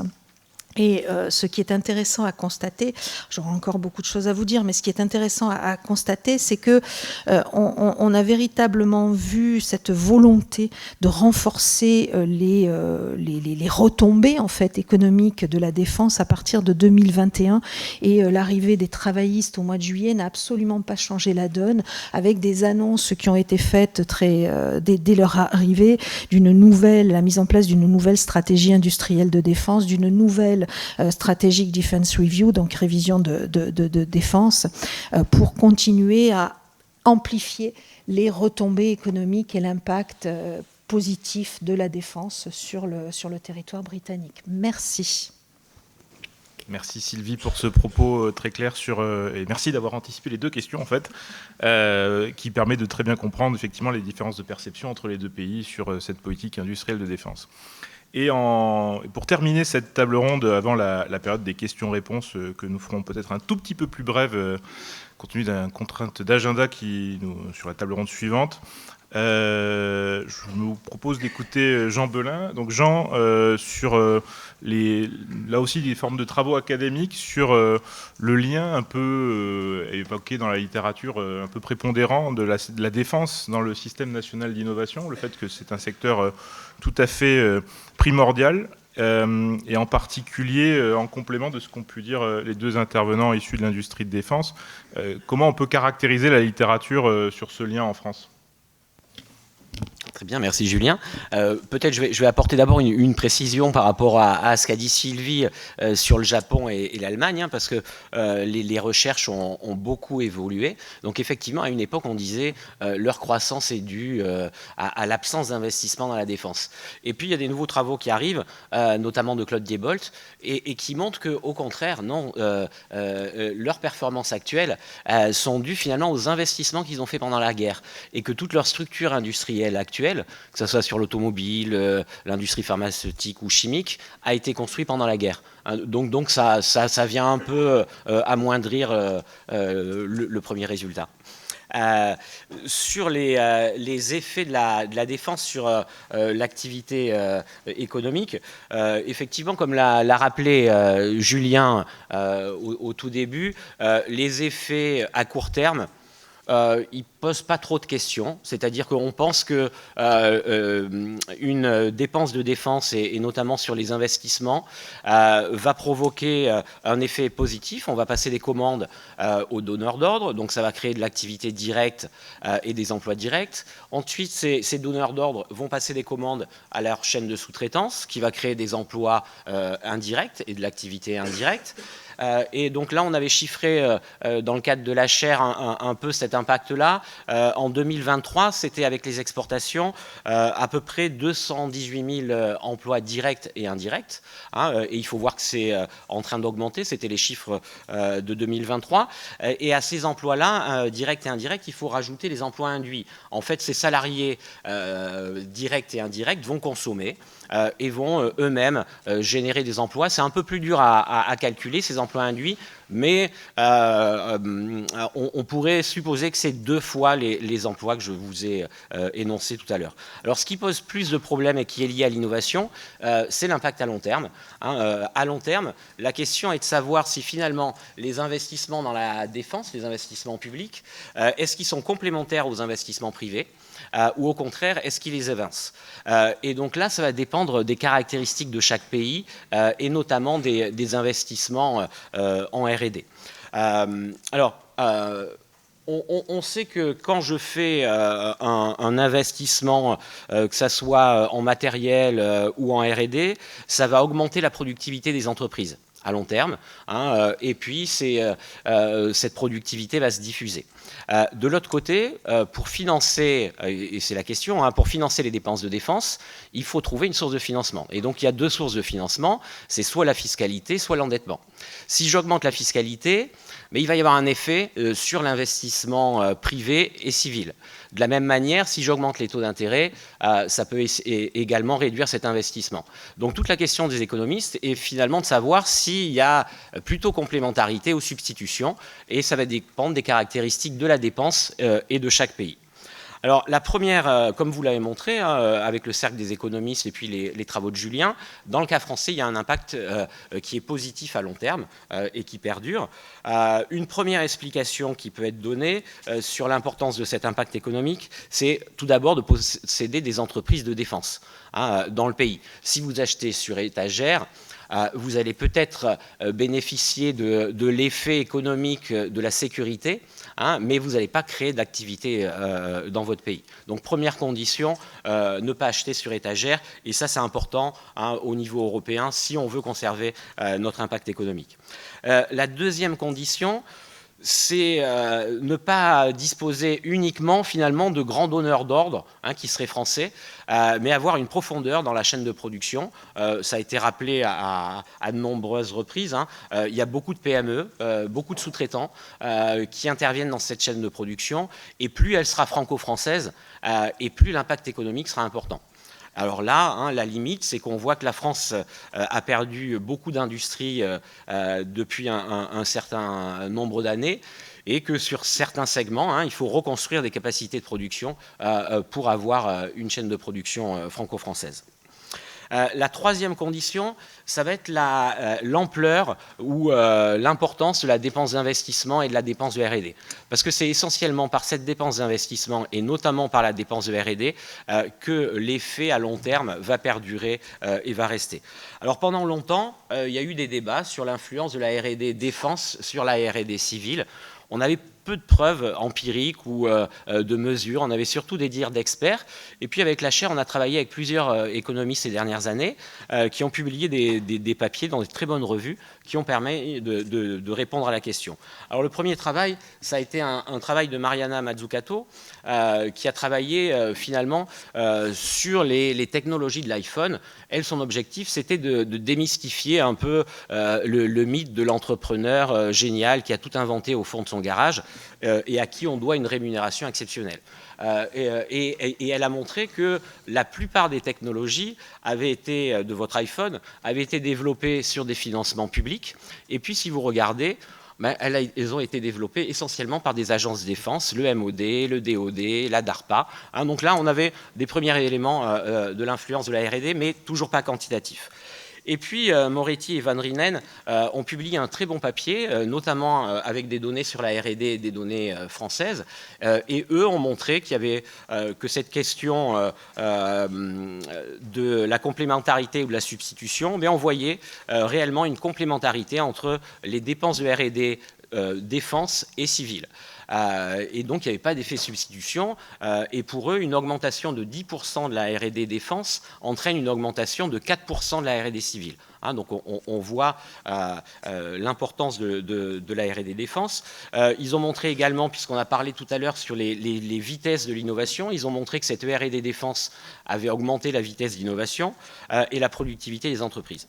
Et puis, plus récemment, en 2024, Gross et Sambat, que nous faisons venir avec l'aide de la chaire en juin à Bordeaux pour présenter leurs travaux, ont montré dans une très bonne revue, l'American Economic Review, que les investissements qu'il y avait eu pendant la période 40-45 avaient vraiment eu un impact très important aux États-Unis. Donc ils mesurent ça par les brevets et ils ont montré donc, que ça avait eu un impact et un effet multiplicateur à long terme et qui était permanent, et que ça avait aussi durablement orienté l'innovation américaine vers des secteurs stratégiques comme l'électronique ou la communication. Donc on le voit finalement, l'effet de la R&D n'est pas trop une question pour nous. On voit que la dépense de défense, si elle est faite sur de l'investissement et sur de la R&D, va créer un effet positif.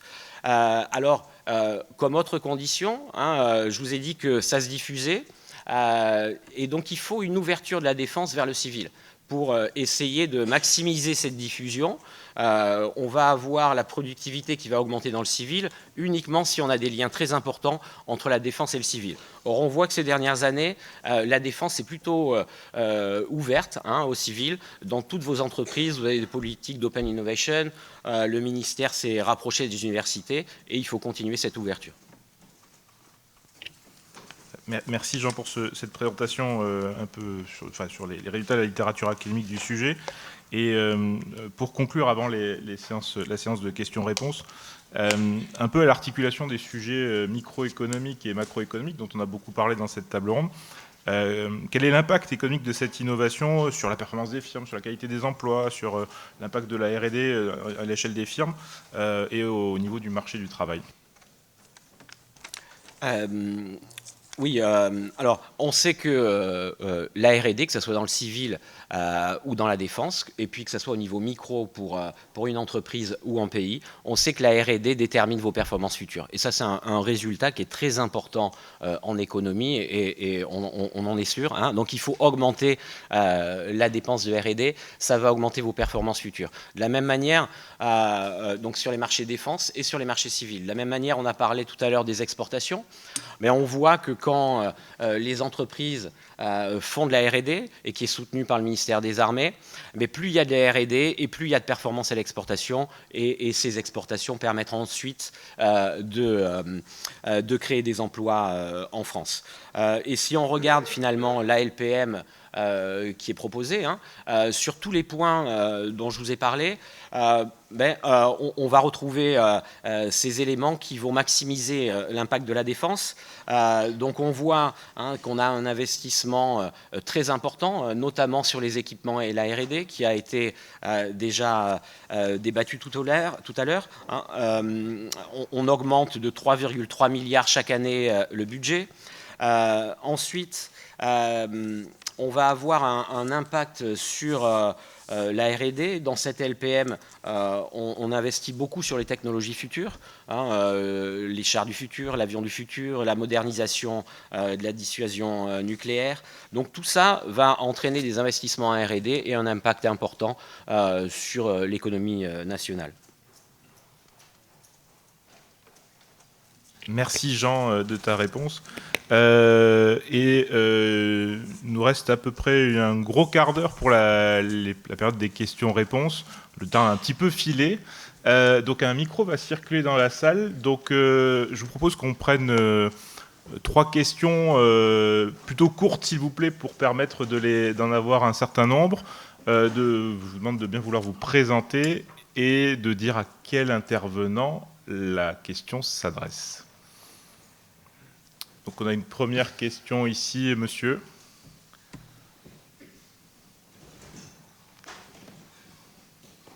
J'aimerais bien ajouter que c'était vrai, comme vous avez dit, ça ne prend pas en compte les dernières 2-3 années. Donc, c'est-à-dire notamment avec les investissements de 100 milliards d'euros et les parties aujourd'hui en coalition et aussi celles qui vont venir, qui proposent de maintenir ces 2%, voire augmenter à 2,5, 3%. Je pense que c'est essentiel aussi à mentionner. Merci.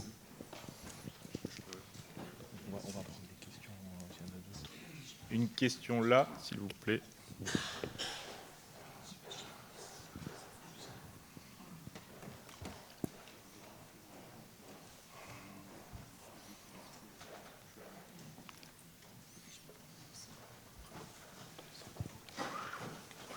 Bonjour, merci pour cette table ronde. Moi, j'avais deux questions pour Jean Belin. Vous avez évoqué notamment le fait de ne pas acheter sur étagère, mais quid des achats sur étagère où il y a des transferts de compétences et des transferts de production. Alors, il est évident qu'il y a une perte de souveraineté relative en tout cas, et de revenus aussi, mais par rapport à l'investissement initial qui est forcément moins élevé, quel est l'effet total, et est-ce qu'il n'y a pas aussi un effet d'éviction des dépenses de défense par rapport à d'autres dépenses d'investissement public? On peut penser aux infrastructures, on peut penser à l'éducation. Alors il est évident que l'effet de sécurité ne joue pas du tout dans ce cas-là, mais voilà, est-ce qu'il y a un effet d'éviction et quel est le multiplicateur de ces dépenses-là? Merci. Est-ce qu'il y a une troisième question de la salle? Je vous propose qu'on prenne d'abord ces... Ah, c'est une là, pardon. Bonjour, merci pour votre intervention. J'ai une question pour les représentants de la BITD. Nicolas Gestin, ingénieur militaire à la DGA, jeune ingénieur puisque diplômé en 2023, et une question sur la formation sur les ingénieurs. Est-ce que vous ne pensez pas qu'il y a beaucoup d'ingénieurs formés en France, mais que plutôt vous avez du mal à les atteindre, et que la création d'une sorte de JDC de la BITD pour les écoles d'ingénieurs pourrait permettre pour vous de mieux les atteindre? Merci pour cette question originale. Donc je propose qu'on prenne les réponses dans les... Voilà. Je vais commencer par la question Sonderverbindungen et la vue de l'industriel, qui, je pense, complète, et je me laisserai peut-être ajouter à ça. Dans mon job actuel, je suis français et je suis un produit de la DGA, mais la plupart de mes équipes sont allemandes et espagnoles. Je suis dans Airbus une entité plutôt barycentrée en Allemagne et en Espagne, donc on observe de très près ce qui se passe à Berlin et ce qui se passe à Madrid d'ailleurs. Et effectivement, on voit post-Ukraine, avec l'espèce de triple choc Ostpolitik, politique de l'énergie et politique de défense, on voit un changement en Allemagne assez brutal, rapprochant l'Allemagne des autres pays. Ce que je me permets moi d'observer, c'est que par rapport à ce que vous avez dit, il y a quand même une certaine inertie.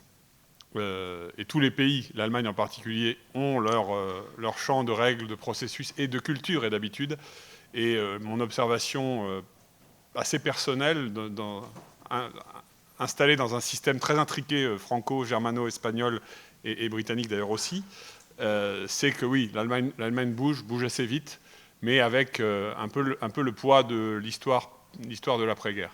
Et à mon avis, c'est qu'une question de temps et ça ne va pas être très très long, effectivement. Je vais compléter, et ça rejoint complètement ce que vous dites. Alors déjà, en constatant, nous, on est plusieurs instituts, dont un à Berlin, et c'est vrai qu'il y a 2 ans, ils nous ont directement interpellés en nous disant il faut qu'on travaille ensemble sur la politique industrielle, parce que, et pas seulement de défense, la politique industrielle en général, parce qu'il y a ne serait-ce qu'une dizaine d'années, c'était un véritable tabou en Allemagne, et bien évidemment, en matière de défense, une différenciation qui était très nette entre la France et l'Allemagne, ça c'est certain. Ce que je trouve intéressant, et je suis allée effectivement trop vite et j'ai oublié de vous parler, d'évoquer les événements récents et l'après-guerre en Ukraine, ce que je trouve très très intéressant dans le modèle allemand, et ce que j'ai dit au tout début, c'est cette vision inversée par rapport aux Français, aux Britanniques, qui consiste à considérer que l'industrie de défense est un élément de l'industrie et donc doit participer à une politique industrielle en général. Alors il faut faire tomber le tabou, et ça prend du temps, de la politique industrielle en général, mais je crois que c'est très très très intéressant et à creuser. Je milite, moi, sur les questions européennes pour que les Européens aussi comprennent qu'il faut lier les deux, en fait, pas faire une politique industrielle de défense d'un côté, une politique industrielle de l'autre, mais chacun travaillant en silo, c'est pas toujours évident de lier les deux, mais je trouve que l'exemple allemand est intéressant de ce point de vue, et surtout les politiques industrielles régionales et autour des industries de défense et l'écosystème qui s'est construit, l'écosystème industriel qui englobe les industriels de la défense, qui a porté les industriels de la défense, parce que ce que j'ai entendu dans chacun de nos propos autour de cette table, c'est l'importance de la dualité et l'importance des synergies, des retombées et des interactions entre les différents investissements. Donc ça, c'est quelque chose de très très important, et je crois que ça va lentement en Allemagne, et ça sera mon dernier point, mais c'est important de l'avoir en tête parce que ça rejoint la question qui a été posée sur l'effet d'éviction. Il y a quand même une idée qui est bien ancrée en Allemagne, c'est que la dépense militaire vient prendre des moyens à la santé, les investissements dans les infrastructures, l'éducation, etc., etc.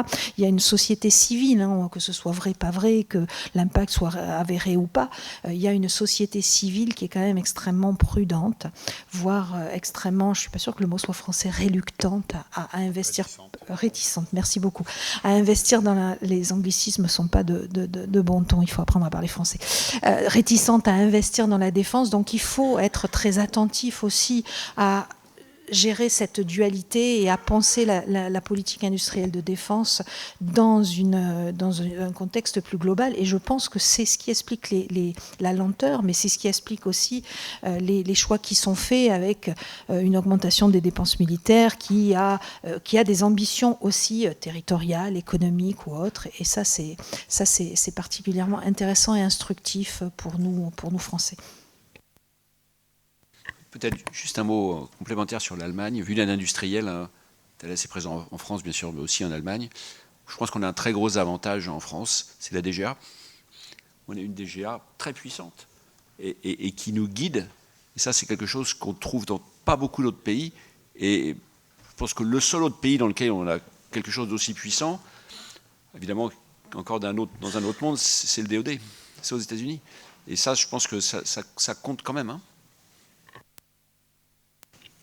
Jean, les questions sur oui. l'effet d'éviction. Oui. Alors, avant l'effet d'éviction, je crois que c'était sur l'achat sur étagère et la production sous licence. Hein, donc, effectivement, ça va créer moins d'emplois. Alors, je vais essayer d'expliquer pourquoi ça crée un peu moins d'emplois. Donc, déjà, quand on achète sur étagère, il n'y a pas forcément une production locale.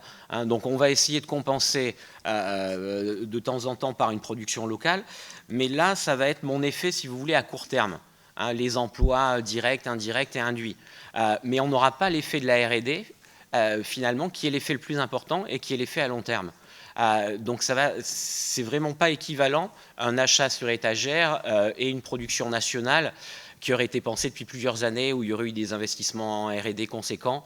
Donc c'est plutôt ma réponse. La grande différence vient des investissements en R&D et vu que pour nous économistes c'est les investissements en R&D qui vont provoquer le plus d'impact à long terme, c'est le plus important. Et puis pour rebondir sur ce qui a été dit tout à l'heure,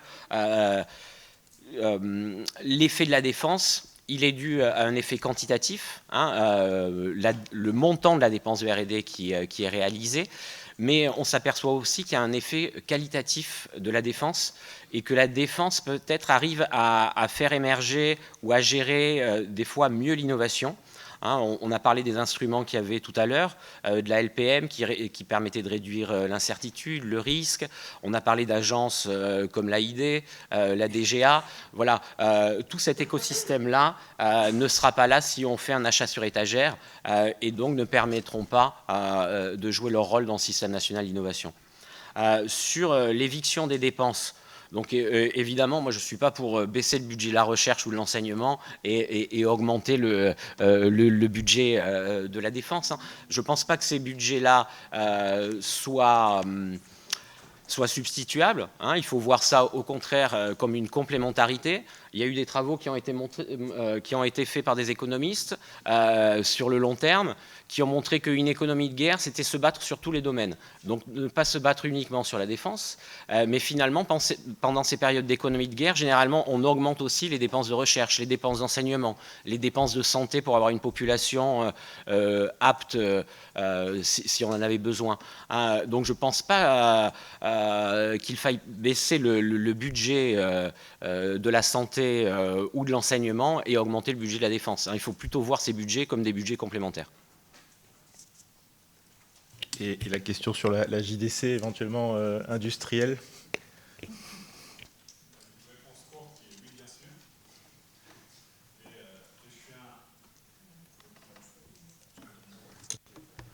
Donc la réponse courte, oui, bien sûr. Ça me rappelle mes débuts dans la DGA où on avait eu un certain nombre de discussions sur comment rayonner, d'ailleurs rayonner aller-retour, qui est un sujet rarement bien adressé, en tout cas rarement bien adressé en France. Je suis personnellement un exemple de quelqu'un parti de la DGA après quelques années pour une carrière industrielle. Les retours peuvent faire sens, c'est pas toujours facile à organiser, mais oui, il y a un intérêt réel à organiser une rencontre entre un bassin industriel qui a besoin de forces vives de votre génération et vous qui avez quelque chose à proposer sans nécessairement en faire du point à point. Le GIFAS organise beaucoup d'événements, le Bourget arrive, il va y avoir tout ce qui est avion des métiers, etc. Ça ne s'adresse pas qu'aux gens de 15 ans. C'est valable pour un peu tout le monde. Mais plus généralement, effectivement, chaque entreprise, en général, fait un peu ça dans son coin. Pourquoi ? Parce qu'il y a une concurrence entre nous. Et on a tous envie d'avoir les meilleurs. Chez Airbus, le cliché, c'est qu'on s'est fait piquer tous les bons ingénieurs par Safran. Et qu'en plus, comme on est trop international, on ne plaît pas assez. Je serais ravi d'inverser cette tendance, mais plutôt main dans la main entre nous, parce que je pense qu'à la fin, on a à se sortir les industriels, à se renouveler d'un point de vue RH, tous ensemble.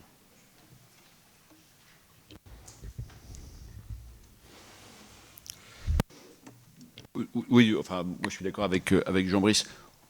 Ceci étant, on voit, puisque chez Thales, on est quand même très dual, des gens qui sont dans le civil chez Thales et qui ne veulent pas venir dans la défense, il n'y en a pas tant que ça. Donc, ce serait très utile. On n'est pas dans un monde, on a peut-être été, mais on n'est plus si on a été dans un monde dans lequel il y a beaucoup de jeunes ingénieurs qui ne veulent pas aller dans la défense. C'est pas vrai. Moi, j'ai aussi fait le boulot parce que j'ai un fils ingénieur dans la défense. Oui, concernant les problématiques RH, tout à l'heure, on a laissé entendre que les jeunes Français, finalement, n'aimeraient pas la défense et qu'il y aurait un rejet. En tant qu'universitaire, hein, donc je ne suis pas dans une école d'ingénieur, mais il faut vous rappeler que dans vos entreprises, vous avez aussi beaucoup d'universitaires. Les étudiants, c'est plus une méconnaissance de la défense qu'un rejet de la défense. Donc il y a eu des efforts qui ont été faits par la DGRIS pour rapprocher le ministère des Armées des universités. Je pense qu'il faut continuer là-dedans parce que c'est deux mondes qui sont totalement cloisonnés et c'est plus la méconnaissance qui fait le rejet plutôt qu'un rejet total. Voilà. Donc on a 2 demandes de questions. Questions courtes, réponses courtes pour nous laisser le temps de faire et la pause et la deuxième table ronde. Alors, je vais déborder un petit peu sur la question. Petite remarque, merci d'avoir abordé, François Charles, président de l'IRCE et ancien de la DGA, merci d'avoir abordé les problèmes civils militaires, NH 90. C'est là-dessus qu'on a bien dealé d'ailleurs avec les Allemands sur la maintenance, sur l'un ou l'autre moteur. Vous auriez pu rappeler aussi que la 400M, on l'a prévu au départ avec un contrat commercial. C'était assez innovant aussi, voilà. Sur l'économie de guerre, est-ce que vous pensez que même s'il y a la guerre, on n'est pas forcément en guerre, peut-être à part si on le dit, quand on mélange les mots, est-ce qu'il ne fallait pas plutôt parler de vraiment haute intensité dans le domaine industriel, avec un terme, parce que l'économie de guerre, ça peut à la fois attirer, mais aussi faire peur les industriels, qui savent bien que la guerre peut aussi s'arrêter aussi rapidement qu'elle est arrivée, mais d'ailleurs aussi aux investisseurs comme la BEI, je vous rappelle, qui est d'accord depuis le mois de juillet d'investir sur les infrastructures, mais chez les industriels qui ne font pas uniquement de la défense. On a parlé de risques, mais les Anglais nous ont appris d'ailleurs là-dessus, travailler à livre ouvert, coût objectif, bonus-malus, qu'est-ce qu'en pense vraiment l'industrie. Et puis, troisièmement, dernièrement, est-ce qu'on ne pourrait pas parler de titrisation de l'effort budgétaire de défense, surtout quand l'État n'a pas forcément d'argent? Finalement, comme les industriels continuaient à travailler, je m'en souviens 2 fois de suite d'ailleurs, quand l'État était en cessation de paiement. Merci. Olivier Martin, président de la CAIA. J'ai une question pour Jean, qui sera courte, elle. On a parlé de l'impact de la R&D sur l'activité économique et positif par rapport à des transferts de production. Mais a-t-on des études sérieuses comparant l'intérêt de l'impact de l'investissement de R&D dans le secteur de la défense par rapport à d'autres secteurs industriels importants comme l'électronique, la chimie, la médecine, etc. Et vu de la puissance publique, y aurait-il pas un intérêt plus important à investir en matière de R&D dans d'autres domaines que la défense? Évidemment, s'il y a des études sur le sujet. On va faire vite pour la série de questions de François. La 400M, oui, bien sûr, c'était dans mes notes, je ne l'ai pas lu. La haute intensité, oui, c'est le jargon qu'on utilise aujourd'hui, plus que l'économie de guerre. Et c'était un peu ce qui sous-tendait mes propos précédents. Donc oui, et sur l'ensemble de tes questions, c'est dans cet esprit-là qu'on se trouve, pas autre chose. Donc merci pour les questions. Elles illustrent bien le fait que j'ai été trop rapide.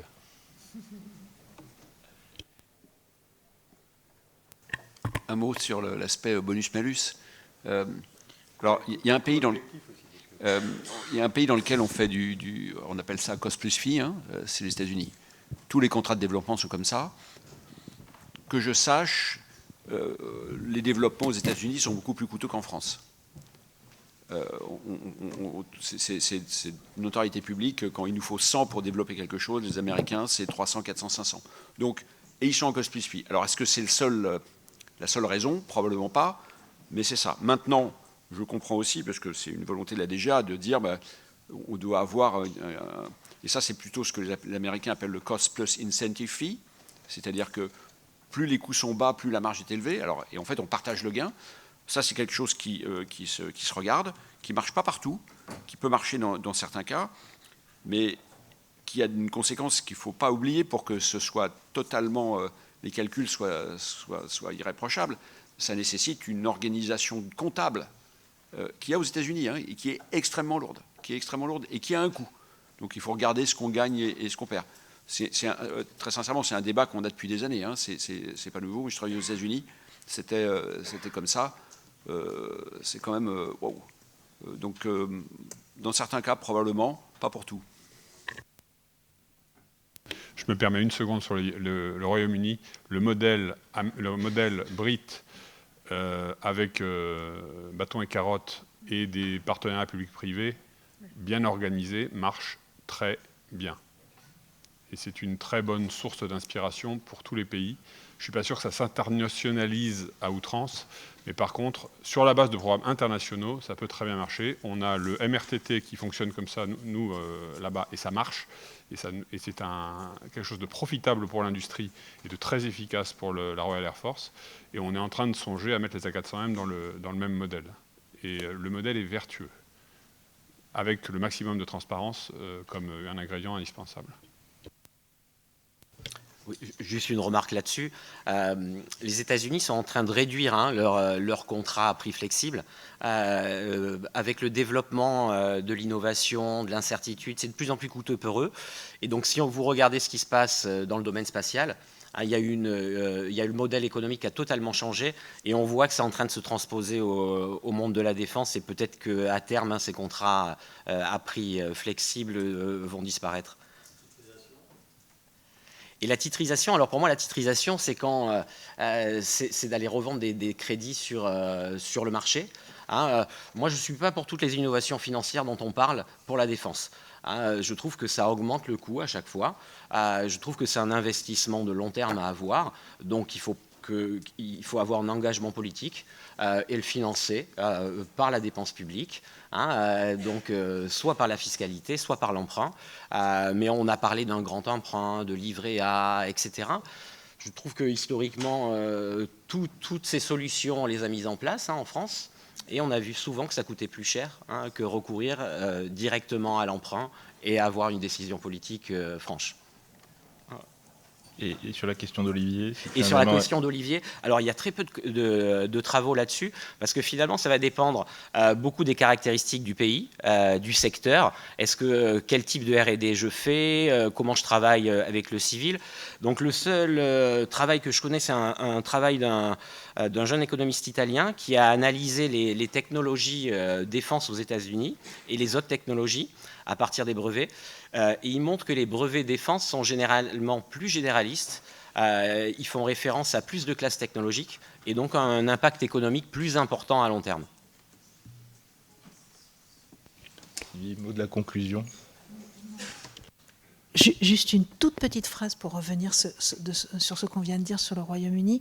Le Royaume-Uni, donc j'ai parlé de l'importance de la prospérité, des impacts, de calculer les impacts, etc., de la social value. Et la contrepartie, c'est ce que vous disiez, c'est que 40% aujourd'hui des contrats et des acquisitions du ministère de la Défense sont hors compétition.